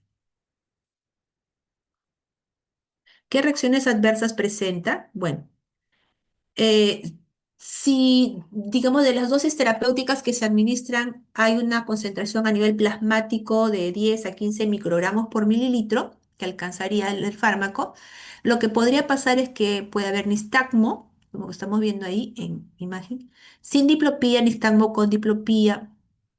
Alteraciones de la coordinación, náuseas, ataxia, alteraciones mentales, puede haber vómitos, encefalopatías con alteraciones cerebelosas y troncoencefálicas que implican la conducta y la conciencia y puede haber crisis convulsivas. Si se dan cuenta, como le estamos dando para evitar las crisis y puede haber crisis, bueno, es lo que se ve. Y si se presenta esto, que esto es algo como que paradójico, estamos mal, por mal camino, ¿no? Porque no queremos sumarle más crisis a las que ya tiene. Entonces, por eso son reacciones adversas y cada persona va a responder de diferente manera. Otras RAMs que se ven que ya no dependen de si es que está entre 10 a 15 microgramos por mililitro, o sea, inclusive puede estar por debajo de esas concentraciones. Lo que puede pasar es que en una administración aguda, o sea, de corto tiempo, ya puede aparecer em, por ejemplo, hiperplasia gingival, déficit de ácido fólico, hipertricosis, hirsutismo, vitamina D o K, ¿no? Eso es importante también porque esto de la déficit de vitamina K puede traer problemas de coagulación, etcétera. El ácido fólico, deficiencia del ácido fólico. Miren, ¿qué pasaría, no, si esa paciente está tomando fenitoína? ¿No? Y ya de por sí la fenitoína, y cuando uno está gestando, por ejemplo, lo primero que se le tiene que dar a la paciente también es el ácido fólico, ¿no? Para de alguna manera proteger, cuidar al feto. Y en este caso, ya de por sí, a la paciente se le está disminuyendo con este tratamiento el ácido fólico. Entonces eso trae graves consecuencias, ¿no? Si hay una paciente que queda gestando tomando fenitoína, ¿no? Entonces ahí hay un síndrome que se llama el síndrome hidantoínico, ¿no? Entonces es un tratamiento también altamente teratogénico, lo que es la fenitoína. Y puede presentar, por ejemplo, en forma de labio leporino, paladar hendido, cardiopatías, ¿no? Como parte de este síndrome hidantoínico, lupus, discrasias sanguíneas con el uso de estos tratamientos. ¿Y cuándo lo usamos? ¿En qué caso lo aplicamos? Ya hemos visto el tipo de crisis y básicamente se puede utilizar en crisis parciales. Cuando se dice parciales, se debe entender parcial simple, complejas o secundariamente generalizadas, y las tónico-clónicas no mencionan las crisis de ausencia, no mencionan las mioclónicas, por eso dicen no en crisis de ausencia. Entonces, solamente en todas las parciales y dentro de las generalizadas, las tónico-clónicas. La etosuximida. La etosuximida tiene el mecanismo de acción, como que lo hemos visto en los mecanismos de acción general, reduce las corrientes de calcio en las neuronas, ¿no? Entonces bloquea la entrada de calcio y de esa manera ayuda, digamos, al control de las crisis de ausencia. Ahora, esta es la foto que les indicaba de una niña que presenta la crisis de ausencia, ¿no? ¿Qué raro se puede presentar? Puede haber malestar gástrico que incluye dolor, náuseas, vómitos. A nivel del sistema nervioso central podría traer somnolencia, letargo, euforia, mareo, cefalalgia e hipo. Y también hematotoxicidad por el uso de la etosuximida. Y está indicada específicamente para lo que hace la crisis de ausencia. Dentro de la farmacodinamia, también para lo que va a ser el fenobarbital, tenemos lo siguiente. De todos los barbitúricos que pueden haber y existir, el que ayuda para lo que va a ser la terapia anticonvulsivante va a ser el fenobarbital, porque como bien lo dice acá, su acción anticonvulsiva máxima va a ser máxima a dosis inferiores que se requieren para la hipnosis. Entonces, eso es bueno. Entonces, se requiere para dosis anticonvulsivante, dosis que son por debajo de las que se requeriría para, digamos, hipnosis. Ahora, Mecanismos de acción. Hasta ahora hemos visto como que la fenitoína, etosuximida, mecanismos muy puntuales. Bloquea canales de sodio, bloquea canales de calcio, pero acá ya comienzan a ponerse y a presentarse como que mecanismos un poquito más complejos. Y se debe de entender que cuando se les pregunte, ¿no? Mecanismos de acción, tienen que estar todos los mecanismos porque lo contrario estaría incompleto. Por ejemplo, no lo sé, no sé, de repente puede ser pregunta de examen, no lo sé. El mecanismo de acción del fenobarbital bloquea los receptores para glutamato AMPA. Nada más. Si está así, nada más estaría incompleto, porque el mecanismo de acción principal tiene que ver con sus propiedades GABAérgicas, GABAmiméticas, y el plus adicional es que bloquea receptores para glutamato, los AMPA, ¿no? Entonces, bueno, lo que les mencionaba, esos mecanismos de acción corresponden al fenobarbital y aquí hay que saber dos cosas. Cuando se dice que el fenobarbital es, digamos, mecanismo de acción GABAérgico, GABAérgico lo relacionamos a que necesita neurotransmisor GABA, el fenobarbital, para que potencie su acción inhibitoria. Es decir, el neurotransmisor GABA actúa sobre el receptor GABA, aumenta conductancia o con esa conexión neurotransmisor GABA con receptor GABA hace que se activen los receptores acoplados a canales iónicos y comience a, digamos, pasar el cloro. Con el fenobarbital lo que se hace es que aumente la conductancia del cloro, pero potenciando esa acción que tiene el neurotransmisor GABA. Eso se llama GABAérgico, le da fuerza al neurotransmisor. Pero también puede ser GABA-mimético. Al ser GABA-mimético, el fenobarbital, eso quiere decir mimetiza el neurotransmisor GABA, o sea, no va a requerir inclusive que haya GABA de por medio, si hay un déficit de GABA, como mencionado dentro de la fisiopatología, lo que va a hacer es que directamente pueda activar estos receptores GABA-A y aumente la conductancia de cloruro y con el aumento de la conductancia de cloruro se presente la hiperpolarización postsináptica. Y de esa manera, si había mucha estimulación, se va a poder equilibrar mejor, ¿no? Entonces, y aparte, bloquea los receptores postsinápticos también para glutamato a los AMP. Entonces, de esa manera actuaría el fenobarbital. Y como estamos viendo los mecanismos de acción hasta el momento, ya sea eh, de bloqueo de los canales de sodio, bloqueo de los canales de calcio, ya habíamos visto las sinapsis excitatorias, digamos, ayudan definitiva mucho al control de la estimulación por parte del glutamato. ¿Qué reacciones adversas presenta el fenobarbital? Puede, en el caso del sistema nervioso central, puede haber sedación, somnolencia, incapacidad para concentrarse o para atender, y esto puede tener como consecuencia bajo rendimiento escolar. Por eso como que hay que tener cierto criterio médico también para ver a qué tipo de pacientes les doy. Claro que acá hay que ver también, o sea, optar por otros. Si están en plena formación los chicos, ¿no? Y son chicos epilépticos, considerar esto, ¿no? Me conviene, opto por otro tipo de tratamientos para que no limite su vida diaria, ¿no? Puede haber signos de hiperactividad o cambio de humor. eh, Independientemente de la dosis, pueden aparecer erupciones dérmicas, hasta dermatitis exfoliativa, hepatomegalia. ¿Por qué? Porque es un potente inductor enzimático, ¿no? Crisis de porfiria en personas predispuestas. Deficiencia de vitamina D, ácido fólico y trastornos neonatales de coagulación en madres epilépticas, ¿no? Y la solución ahí hay que acción de reemplazo. Lo que no hay que darle, ¿no? La vitamina K. Y estos pueden producir también adicción y tolerancia, el uso del fenobarbital. Este fármaco va a ser eficaz para tratar convulsiones tónico-clónicas generalizadas, ¿no? Las parciales y convulsiones febriles. La primidona va a tener como mecanismo de acción, digamos, inhibir la conductancia de sodio y potenciar la acción del GABA, o sea, es GABAérgico. Somnolencia dentro de las RANS, ataxia, dificultad para concentrarse, excitación en niños y confusión en ancianos. Está indicado la primidona, recuerda que también eso se convertía en fenobarbital para convulsiones parciales, todas las parciales simples, complejas, secundariamente generalizadas y dentro de las generalizadas para las tónico-clónicas. Carbamazepina.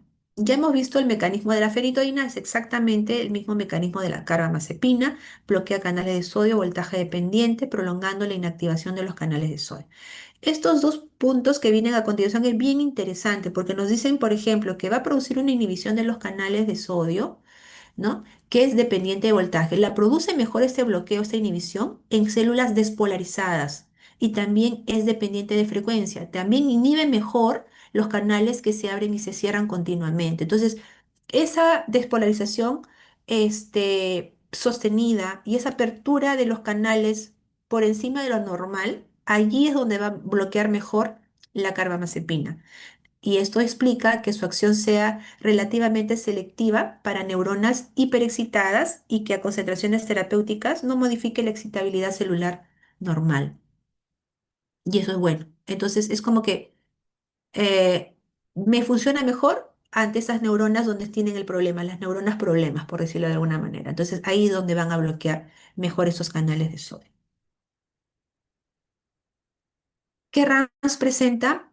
Eh, la carbamazepina puede producir diplopía, ataxia, malestar gastrointestinal leve, somnolencia, toxicosis hematológica grave como anemia plástica, agranulocitosis y están indicadas en convulsiones tónico-clónicas de tipo generalizadas, las crisis parciales simples, las parciales complejas y como otro uso, ¿no? Otro uso aparte de las crisis epilépticas que se ha mencionado, también se utiliza como un tratamiento para el manejo del dolor, ¿no? Es un tratamiento que se utiliza para dolor de tipo neuropático, que es la neuralgia del trigémino. Entonces, otro uso que tiene este anticonvulsivante sería para la neuralgia del trigémino. Los de segunda generación, tenemos al ácido valproico, al valproato, se considera un tratamiento de amplio espectro, o sea, va a cubrir varios tipos de crisis epilépticas, porque miren, hay varios mecanismos de acción. Si las crisis convulsivas pueden ser por una despolarización sostenida de la entrada de calcio a nivel presináptico, por el ingreso excesivo de calcio, de sodio, calcio, porque está en déficit de el GABA, bueno, esta de acá cubre a todos esos mecanismos, ¿no? Ahora dice, em, incrementa la cantidad del GABA al inhibir a la enzima degeneradora del GABA, la GABA transaminasa, ¿no? Bloquea el canales de sodio y bloquea los canales de calcio tipo T. Por eso que son de amplio espectro. Dentro de las reacciones adversas que va a presentar el ácido valproico, tenemos las más frecuentes, molestias gastrointestinales, náuseas, vómitos y diarrea. Acá hago un paréntesis porque si bien es cierto, nos estamos dando cuenta, hay una serie de RAFs que puedan presentar, pero el beneficio siempre supera el riesgo. En su estudio, vayan correlacionando, chicos, vayan correlacionando RAMs comunes, por ejemplo, que pueden presentar los anticonvulsivantes. Y si nos damos cuenta, lo que salta a la vista siempre van a ser molestias gastrointestinales, porque hay que entender que también son tratamientos de uso crónico, frecuente, diarios, y esto definitivamente a la larga va a traer este tipo de molestias, ¿no? Entonces, pueden haber también, ya volviendo al valproato, temblor, somnolencia, confusión o irritabilidad. Lesiones hepáticas celulares graves con frecuencia pueden resultar a ser mortales, inclusive en niños menores de 2 años. Y si lamentablemente una madre quedó gestando tomando el ácido valproico, lo que puede originar también es que se presente espina bífida en el bebé. ¿En qué casos están indicados el ácido valproico o el valproato? En la crisis de ausencia, ¿no? Las mioclónicas, todas las parciales simples, complejas, secundariamente generalizadas y las convulsiones tónico-clónicas. Amplio. Por eso son de amplio espectro. Las benzodiazepinas también se consideran, digamos, también anticonvulsivantes de amplio espectro, ¿no? Ahora, facilita la transmisión GABAérgica. Estos son GABAérgicos. Los barbitúricos, como el fenobarbital, son GABAérgicos, GABAmiméticos. Y en el caso de las benzodiazepinas, son GABAmiméticas. Entonces, por el mecanismo de acción nada más, por ejemplo, si le hacemos comparación en dosis, es más fácil de repente llegar a una toxicidad por barbitúricos que benzodiazepinas. En el caso de las benzodiazepinas, en este esquema no me especifica el sitio de la subunidad donde actúa, pero lo que quiero que quede claro es, más que de repente esto, la subunidad alfa, beta, gamma o delta, miren, hay que entender que el receptor, este es un receptor GABA, ¿no? Ionotrópico, y tenemos aquí un lugar para acción de las benzodiazepinas, en otro lugar dentro de lo que es esta estructura de receptor va a actuar los barbitúricos y en un sitio diferente también va a actuar el neurotransmisor GABA, ¿no? Entonces, lo que va a hacer también las benzodiazepinas, muy similar en cuanto es aumentar la conductancia del cloruro, ¿no? Entonces, aumenta la concentración de cloruro a nivel postsináptico y eso lleva a la hiperpolarización, ¿no? Y de esa manera entra en equilibrio, digamos, ese mal funcionamiento por un aumento de la excitabilidad que puede estar causando el glutamato, por ejemplo. Se dice que se utiliza clonazepam como tratamiento de segunda línea en crisis de ausencia y mioclónicas. El clonazepam puede desarrollar tolerancia a partir del mes o a los 6 meses de haber iniciado el tratamiento. El diazepam endovenoso es la droga o el medicamento de elección para estatus epiléptico, que es un tipo de estatus que demora y dura varios minutos, ¿no? Y que es muy grave, hay que cortarlo rápidamente, pero también nos indica que el lorazepam o midazolam pueden ser igualmente o más efectivos que el mismo diazepam. Dentro de los de tercera generación tenemos al felbamato, que bloquea los receptores para glutamato, los NMDA. Adicionalmente también bloquea los canales de sodio y calcio. Las RANS, anemia plástica, insuficiencia hepática aguda. Mm, justo. Sí, justo tengo este dato. En el caso, por ejemplo, del felbamato y esa anemia plástica, se ha encontrado que uno de cada 8.000 pacientes puede padecer, digamos, esta anemia plástica, ¿no? La lamotrigina bloquea, digamos, los canales de sodio, va a suprimir las descargas de neuronales rápidas sostenidas, muy parecido a lo de la carbamazepina y se puede producir sedación, diplopía y síndrome de Steven-Johnson y se va a utilizar para epilepsias parciales, simples, complejas, secundariamente generalizadas, ¿no? Y en los ataques o crisis de ausencia también. Fármacos de tercera generación. Lo de la gabapentina es algo anecdótico porque su nombre me suena a mecanismo de acción con GABA. Mm, pero básicamente tiene que ver el mecanismo y el mecanismo que se ha aceptado últimamente es que va a interaccionar a través dentro de lo que es el canal de calcio, específicamente las subunidades alfa 2 delta, ¿no? Lo que va a hacer es que bloquea también la entrada de calcio. Y el calcio, ustedes saben, recordarán que a nivel presináptico cumple un papel para que ayude a lo que va a ser la liberación de neurotransmisores. Entonces dice, los mecanismos desencadenados son básicamente la reducción, ¿no? En la liberación de neurotransmisores, resultando en una disminución de la hiperexcitabilidad neuronal. ¿No recuerdan la imagen que les mostré de la sinapsis excitatoria y el ingreso de calcio para la liberación de glutamato? ¿No? Entonces, estas acciones son llevadas a cabo de manera presináptica y por eso la disminución en el influjo de calcio en este nivel reduce la presencia de glutamato, de sustancia P, norepinefrina en la sinapsis. Y esto de la inhibición de la liberación de sustancia P, que es un neurotransmisor de lo que es el dolor lento, ¿no? Entonces vamos a ver, tiene otro uso también, vamos a ver en qué. La RANS que va a presentar la gabapentina, entonces gabapentina, si pensaban que era GABAérgico, GABAmético, no, es básicamente que bloquea la entrada de calcio y eso evitaba la liberación y evita la liberación de neurotransmisores. O sea, y se quedó con GABA, ya, y gabapentina. Las RAM son somnolencia, mareo, sensación de fatiga, vértigo, ataxia, cefalea y temblor. Este asterisco que he puesto acá es básicamente, por ejemplo, si hay vértigo al inicio del tratamiento, ataxia, cefalea y temblor, se menciona que a la larga del tratamiento se genera tolerancia a estas reacciones adversas. Es decir, que a las dosis que se le va dando al paciente consecutivamente, si al inicio presentaba estos efectos, a la larga ya no va a pasar nada de estos efectos no deseados.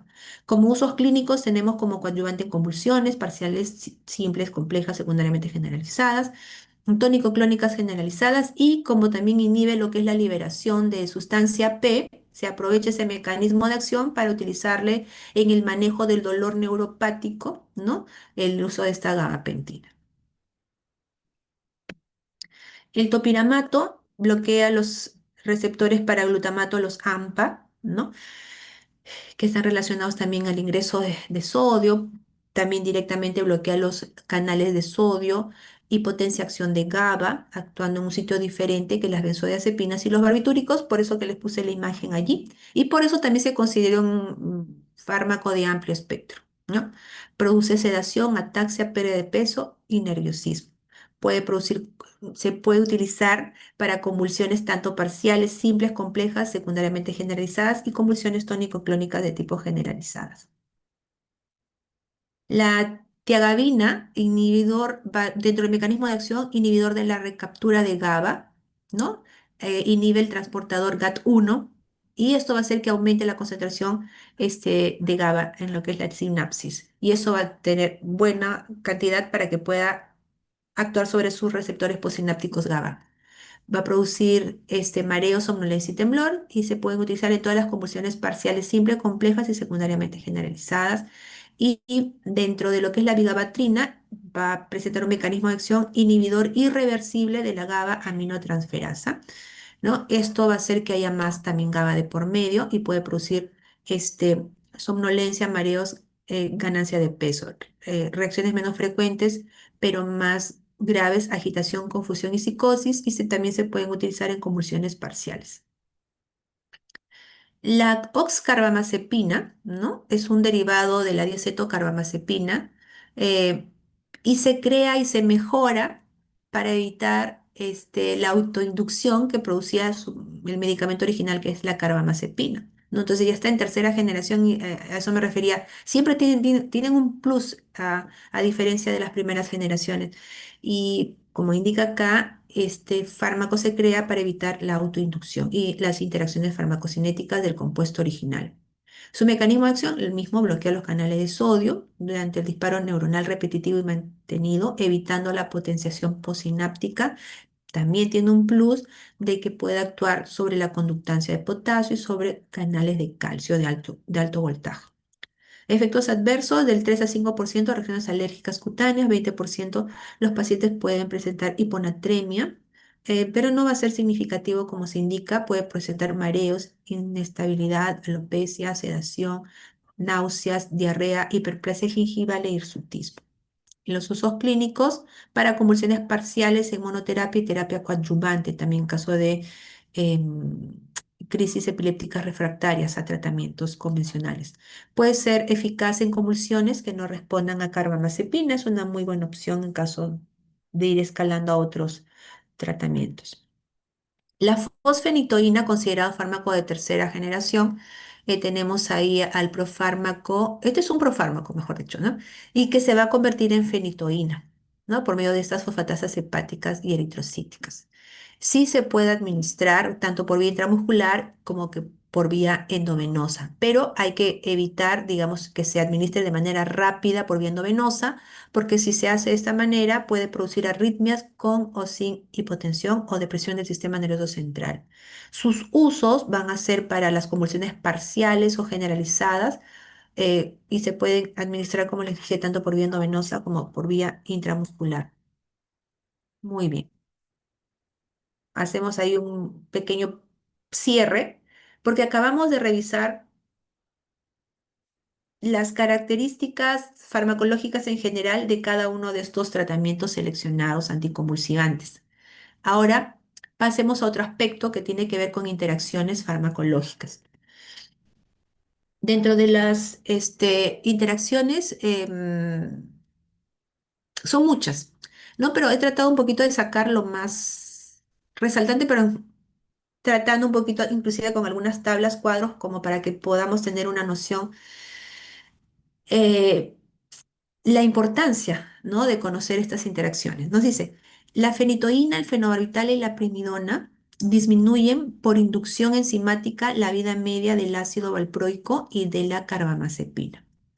Entonces, estos tres fármacos, en caso que se asociaran estos tratamientos, y ojo, que hay que partir de lo que se parte con la monoterapia, y lo ideal es darle un tratamiento eficaz a mi paciente a través de la o efectivo en este caso a través de la monoterapia, pero si no funciona, sí tenemos que comenzar a asociar tratamientos. Pero ¿qué pasa si se asocia, digamos, esta fenitoína, este fenobarbital o primidona con el ácido valproico?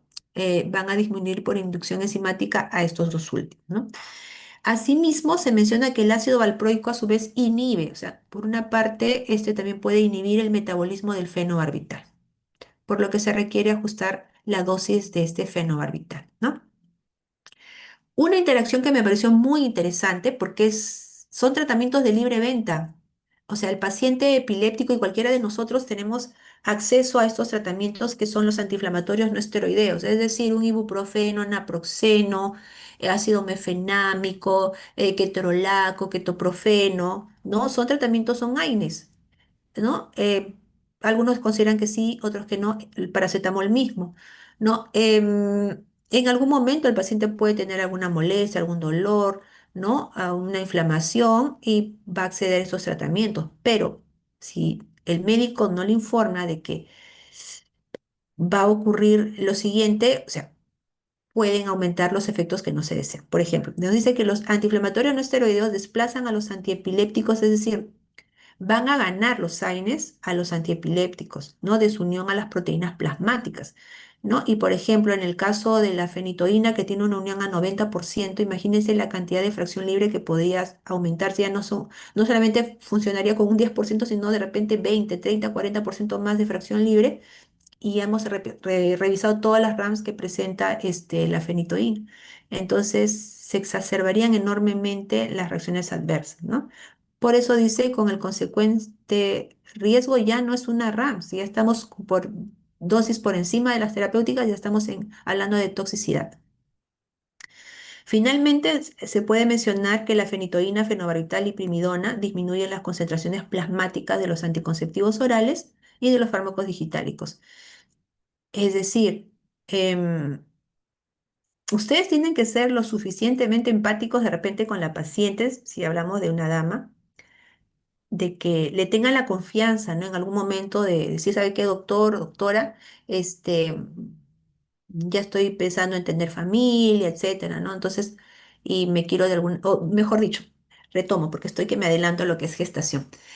No quiero tener aún familia, ¿no? Pero, ¿de qué manera me puedo cuidar, ¿no? Entonces, ¿por qué? Porque los anticonceptivos hormonales van a ser inducidos por fármacos tipo fenitoína, fenobarbital y primidona. Entonces, el que induzca los anticonceptivos hormonales va a hacer que finalmente la paciente pueda quedar gestando, ¿no? Y eso sería completamente trágico, pues, ¿no? Porque la fenitoína, es altamente teratogénica. Bueno, y lo mismo, ¿no? Disminuir los efectos de los fármacos digitálicos. En general, los fármacos anticonvulsivantes de primera generación tienen intensas interacciones entre ellos, como lo habíamos mencionado hace un rato, y sobre los fármacos anticonvulsivantes de segunda generación. Los de segunda generación influyen poco o nada sobre otros fármacos, se menciona, ¿no? Sobre otros fármacos anticonvulsivantes, lo que los hace más adecuados para la politerapia, pero pueden ser influidos por los de primera generación. Aquí tenemos también, ya no les he puesto ya con isoenzimas, ¿no? De la citocromo P450, sino directamente para poder establecer ahí, relacionar a las interacciones, ¿no? Que si toma ácido valproico y va a tomar una aspirina y la warfarina y o warfarina, la aspirina es un antiagregante plaquetario, la warfarina es un anticoagulante. Pueden potenciar los efectos tanto antiagregante plaquetario y anticoagulante respectivamente a la aspirina o warfarina. Entonces, en el caso de la carbamazepina, por ejemplo, interacciona con el clobazam, clonazepam, disminuye los niveles plasmáticos de estos otros fármacos, esta carbamazepina, porque es un potente inductor enzimático. Todos los que están acá, teofilina, aspirina, van a ser disminuidos sus concentraciones plasmáticas, ¿no? Con respecto al clobazam, si se tomara simetirina, ¿no? Que es digamos, de los antagonistas H2 antiserosos, ¿no? Se menciona que aumenta la biodisponibilidad y niveles séricos del clobazam, ¿no? Y potencia su efecto depresor. Y en el caso, por ejemplo, clonazepam, ¿no? Con el alcohol etílico, mencionan, pueden ser disminuida su acción antiepiléptica y exagera sus efectos colaterales, potencia los efectos del alcohol. Bien, entonces ahí tenemos ahí como que una tablita general de las interacciones abundantes que tienen, ¿no? Acá tenemos más interacciones, ¿no? Que ya lo dejo también para que lo vayan revisando, ¿no? Ahora sí, ya estamos ya casi llegando al final. Epilepsia y embarazo. A esto me estaba adelantando hace un rato. Es válido que en algún momento eh, una paciente desee, la paciente epiléptica desee en algún momento tener familia, ¿no? Y hay que considerar la acción teratógena de los fármacos antiepilépticos, potencialmente teratogénicos, y la posibilidad de daño fetal por hipoxia debida a una crisis convulsiva. Es decir, o sea, ambas situaciones son malas, ¿no? Es recomendable que previo entonces al embarazo las crisis epilépticas hayan sido controladas por lo menos un año, ¿no? Ahí tiene que ver mucho el manejo médico ya, ¿no? Entonces, porque dice que una vez producido el embarazo debe continuarse con él o los fármacos que controlan la crisis, porque si suspendemos esto, las crisis van a poder producir hipoxia y daño fetal al bebé, ¿no? Y que se cambie, de repente está tomando fenitoína, está tomando ácido valproico. ¿Qué pasa? Dice, el cambio del fármaco conlleva el riesgo de no controlar la crisis de efectos deleterios para la madre y el feto.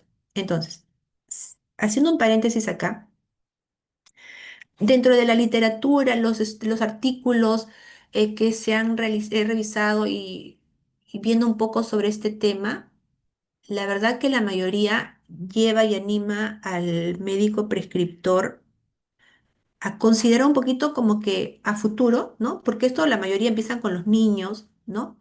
Hay muchos de ellos también que con el tiempo se va a decidir el retiro del tratamiento y finalmente ya no van a requerir más, pero en algunos casos, cuando hay recidivas de las crisis, va a tener que retomar. Ahora, decían como que adelantarse un poco, ¿no? En el caso de las mujeres, a optar por tratamientos que de alguna manera a la larga no me lleve a esta situación de que, ¿qué hago? ¿No? Se está controlando con fenitoína, con ácido valproico. En el caso de un varón no hay problema, pero en el caso de la mujer sí, porque en algún momento y en alguna edad de su vida probablemente desee tener familia, ¿no? Entonces, eso es, ¿no? Para un poco cerrar el paréntesis, es un poquito prever el tipo de tratamiento que se va a elegir para una mujer, ¿no? Epiléptica, para que a la larga no haya este tema de los efectos teratogénicos que pueda traer el tratamiento que se está tomando. El ácido valproico, la carbamazepina, la fenitoína y el fenobarbital causan numerosas malformaciones congénitas como defectos en el tubo neural, malformaciones genitourinarias, cardiovasculares, motoras, entre otras. La lactancia no está contraindicada, ¿no? Porque dice que son mínimas las cantidades que pasan a través de la leche y no van a provocar daño al recién nacido. En el caso que el niño nazca con trastornos en la coagulación, hay que reponer, ¿no? Esa vitamina mediante la administración de vitamina K, porque recuerdan que dentro de las RANS es déficit de vitamina K, por ejemplo, déficit de ácido fólico, entonces hay que reponer esto. El fenobarbital produce farmacodependencia a barbitúricos en el recién nacido, en tanto que en la lactancia este induce somnolencia en el lactante. Ahora, ya han visto en lo que son las RAMs y en esta semana que viene en lo que son los seminarios, vamos a profundizar más. Pero dentro de los efectos que no se desean, por ejemplo, se ha categorizado los riesgos que tienen los fármacos durante el embarazo. Y de ahí que les presento esta tabla que nos dice categoría A, B, C, D y X, ¿no? Y nos describe un poquito en las categoría A, por ejemplo, nos dice que estudios adecuados y bien controlados en mujeres embarazadas no han mostrado un riesgo aumentado de las anormalidades fetales, es el seguro. Serían fármacos seguros. Esto es una tabla en general, ¿no? De los fármacos. El de tipo B, estudios en animales han mostrado que no existe evidencia de daño al feto. Sin embargo, no hay estudios adecuados y bien controlados en mujeres embarazadas. O sea, en animales se ha visto que es seguro, pero en las mujeres embarazadas no se sabe, ¿no? Entonces ahí queda la duda. Pero en animales definitivamente no pasa nada. El tipo C dice que estudios en animales sí muestran algún efecto adverso y no hay estudios adecuados y bien controlados en mujeres embarazadas. Claro, porque en los estudios clínicos está prohibido que ingresen gestantes, niños, ancianos en los estudios clínicos. Entonces, el de tipo C, sí, estudios en animales sí indican que hay algún tipo de efecto adverso. En los de tipo D, imagínense, con mayor razón, ¿no? Estudios adecuados y bien controlados, estudios observacionales en mujeres embarazadas han demostrado algún riesgo para el feto, ¿no? Sin embargo, los beneficios del tratamiento son superiores a los del riesgo potencial. Y los de X, ya, pues ahí, como se dice, estudios adecuados y bien controlados o estudios observacionales en animales o mujeres embarazadas han demostrado que producen anormalidades fetales. El uso de estos productos está contraindicado en mujeres embarazadas. Y me viene en mente, por ejemplo, lo que pasó lamentablemente hace muchos años atrás y que fue el inicio de la farmacovigilancia, que es la talidomida. La talidomida, que es un tratamiento altamente teratogénico, el cual ya está, digamos, retirado para el uso de gestantes y que en su momento salió como tratamiento antiemético para las náuseas, vómitos y le daban a las mujeres gestantes. Y nacieron los bebés con amputaciones de extremidades, ¿no? Terrible. Entonces, a eso se refiere las categorías. Ahora, ¿en qué categorías están los fármacos anticonvulsivantes? Están entre la categoría C y D. Los regulares, digamos, la motrigina, gabapentina, oxcarbamazepina, levetiracetam, como que vemos, están como que por la tercera generación. Y los de categoría D, casi a la X, ¿no? Ácido valproico, carbamazepina, fenobarbital, fenitoína, topiramato, clonazepam, lorazepam y diazepam, ¿no? Para considerar. En el caso de la fenitoína, el efecto teratogénico le hemos hablado, retardo del crecimiento, defecto del sistema nervioso central, defecto del septo ventricular y postpar. Fenobarbital avión unilateral. En el caso de ácido valproico, defecto del tubo neural, ¿no? En el caso que se asociara fenitoína y fenobarbital, ano imperforado, polidactilia, ¿no? Por ejemplo, niños con 6 dedos, ¿no? Y bueno, y carbamazepina más ácido valproico de espina bífida, como lo habíamos mencionado. Entonces, eso es bien importante para poderlo considerar. Ya vamos terminando. Em, Principios generales del tratamiento. Como les mencionaba, lo ideal es la monoterapia, ¿no? Por eso dice, el tratamiento está orientado al empleo de un solo fármaco. Se debe iniciar la administración de manera gradual, de menos a más, y se van probando las dosis, ¿no? Hasta tener las dosis efectivas. Efectiva mínima se podría decir, o sea, funciona esa dosis, suprime la crisis y no me limita en la vida diaria de mi paciente, ¿no? Para evitar las intolerancias, aumentando las dosis hasta controlar las crisis convulsivas o hasta que los efectos adversos resulten intolerables. Si el fármaco no es eficaz o parcialmente eficaz, se debe reemplazar por una de segunda elección o según el protocolo por un tercero. O sea, la idea es acá que el paciente ya no convulsione. Ese es el mejor tratamiento y que no, o sea, y que sea tolerable, que no sea intolerable para el paciente. Y menciona nuevamente, si la monoterapia no resuelve el problema, se procede a combinar dos fármacos. El tratamiento farmacológico debe acompañarse de medidas higiénicas. Y acá también me tomo un tiempo por lo siguiente. Em, Puede pasar y así no solamente aplica para la terapia anticonvulsivante, sino también para otros tratamientos de otros problemas de salud que tenga el paciente. Si bien es cierto, nosotros vamos directamente a lo que compete a la cátedra, a los fármacos, dentro de las buenas prácticas de prescripción médica y los procesos de la prescripción médica, dentro desde ver y conocer lo que es el problema de salud en el paciente, ¿no? Los objetivos que nosotros queremos alcanzar. También para entrar dentro de las estrategias a tomar para el problema de salud del paciente, hay estrategias no farmacológicas y hay estrategias farmacológicas. Ahora, Porque puede fallar, o sea, nuestro tratamiento puede ser el tratamiento adecuado para el paciente, pero hay que ver y hay que aplicar ciertas medidas higiénicas, como menciona acá, y tomar y controlar ciertos factores que pueden interferir en el el resultado de esos tratamientos. Por ejemplo, dice, hay que evitar los factores que aumentan el riesgo de padecer una crisis. Por ejemplo, que no descanse adecuadamente el paciente, ¿no? La fatiga puede llevar a exacerbar una crisis. O sea, le dan el tratamiento, sí, pero está ahí, que trabaja y no descansa, ¿no? Que no logre dormir adecuadamente, ¿no? Algunos medicamentos también pueden presentar otros aspectos, por ejemplo, desencadenantes de lo que es la crisis y hay que evitarlos, ¿no? Entonces, que no ingiera alcohol el paciente, que no se exponga a ráfagas de luz muy fuertes que pueden exacerbar estas crisis, consumo de drogas ilegales, ¿no? Que no cumpla, digamos, estrictamente el horario del tratamiento, ¿no? Ah, se olvidó, ah, ya lo dejo para más tarde y esto que se pase de una hora a otra o otro día sin tomar el tratamiento también puede alterar el resultado del efecto farmacológico. Em, el estrés mismo, el estrés también puede ser un detonante para que se presenten las crisis. O sea, que se trate, digamos, en lo posible al paciente de convencer, ¿no? De que tiene que descansar, en fin, no estresarse, ¿no? No estresarse. Hidratación abundante, o sea, que tenga una buena hidratación también es una buena medida, una estrategia no farmacológica, ¿no? Y que no se alimente adecuadamente, ¿no? Que no coma adecuadamente también está considerado como un desencadenante de las convulsiones. Revisando un poco sobre las estrategias no farmacológicas, y tiene mucho que ver en la mayoría de enfermedades, chicos, cómo nos alimentamos, ¿no? Entonces, claro, esto es va un poco más allá. O sea, lo que yo voy es que dentro de esta revisión encontraba, por ejemplo, que la terapia farmacológica va de la mano con la nutrición, y, o sea, epilepsia y dieta. Y encontraba que dentro de lo que se recomienda y se está viendo buenos resultados es, por ejemplo, la dieta cetogénica que ahora se está aplicando. Claro, nosotros por cultura general hay que conocer esto. Ya ustedes, ya como médicos prescriptores, ya podrán,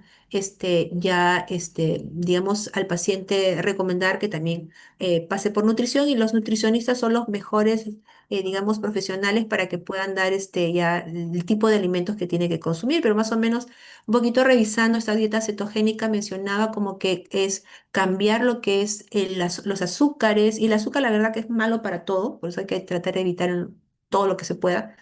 Em, Cambiar lo que es el consumo de azúcares básicamente y cambiarlos por grasas saludables. Y en lugar de que, digamos, nuestro cerebro, las neuronas, adquieran energía de lo que es la glucosa, va a adquirir energía a través de lo que son las grasas, ¿no? Entonces, eso se está viendo muy buenos resultados. Entonces, ¿por qué no complementar estas estrategias no farmacológicas con las farmacológicas que estamos conociendo? Entonces, finalmente, ¿cuándo y hasta cuándo hay que tratar al paciente? Bueno, un poquito trayendo varias literaturas, desde las más antiguas a las actuales mencionan, ¿no? Que el tratamiento debe ser diario, se mantiene más o menos entre 3 a 5 años, mencionaban las literaturas antiguas, o sea, que mi paciente no convulsione durante este tiempo ya podría ser un tiempo de entre 3 a 5 años para que ya gradualmente se vaya retirando los tratamientos, ¿no? Literaturas más actuales nos señalan que ya si el paciente no convulsiona 2 años a 4 años, ya también podría ser, digamos, tiempo de retirar el tratamiento. Dice, aunque no hay normas sobre el tiempo en que debe retirarse, en un porcentaje de los pacientes el tratamiento es de por vida. Aquí sí también otro paréntesis. Habíamos mencionado que la mayoría de los pacientes puede iniciarse desde la infancia y muchos de estos niños a lo largo y se retira el tratamiento y queda, ya no regresa esto y digamos, de alguna manera ya se frena esto de las crisis. Pero se menciona, por ejemplo, en el caso de los pacientes de la tercera edad, digamos, los adultos mayores, no se recomienda esto, eh, el retiro de los tratamientos me refiero, porque la evidencia médica señala que si el paciente, por ejemplo, que supera los 60, 65 años, no 70, y se ha controlado la crisis epiléptica con el tratamiento, lo que se ha visto es que cuando se ha hecho el retiro, por lo general la mayoría nuevamente regresa a la crisis. Entonces, si la evidencia me indica eso, en los adultos mayores se dice que es mejor mantenerlo así ya como que ya de por vida, ¿no? Entonces, Eso es importante también a considerar.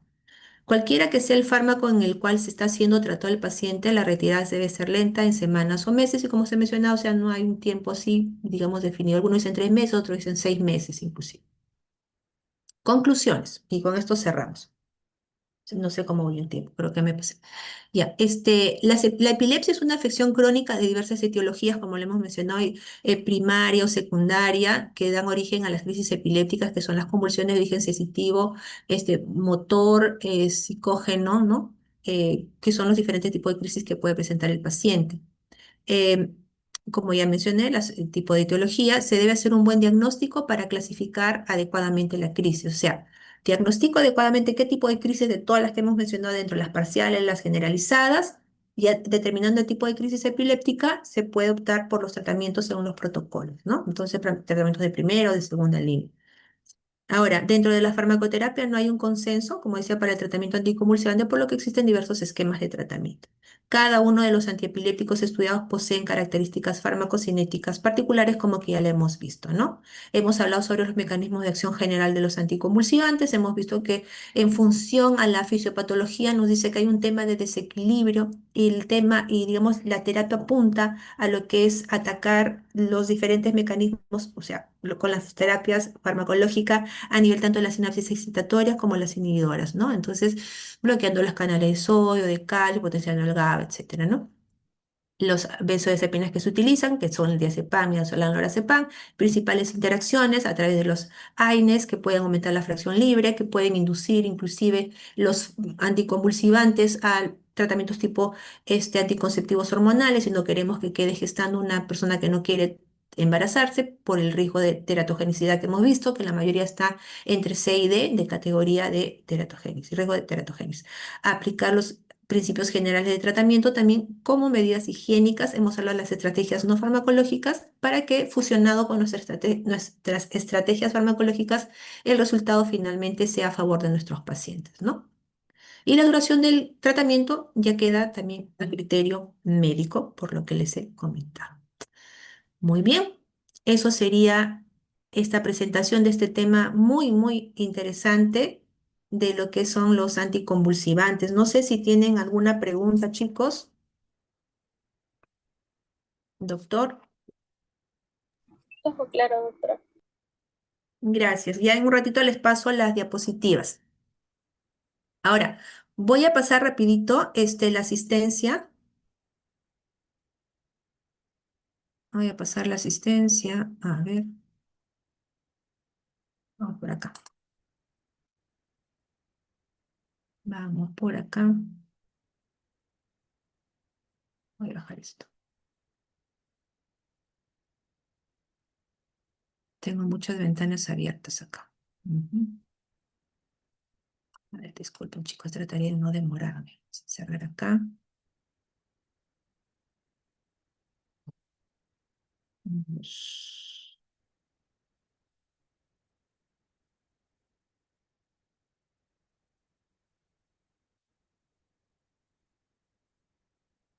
No sé si se está compartiendo.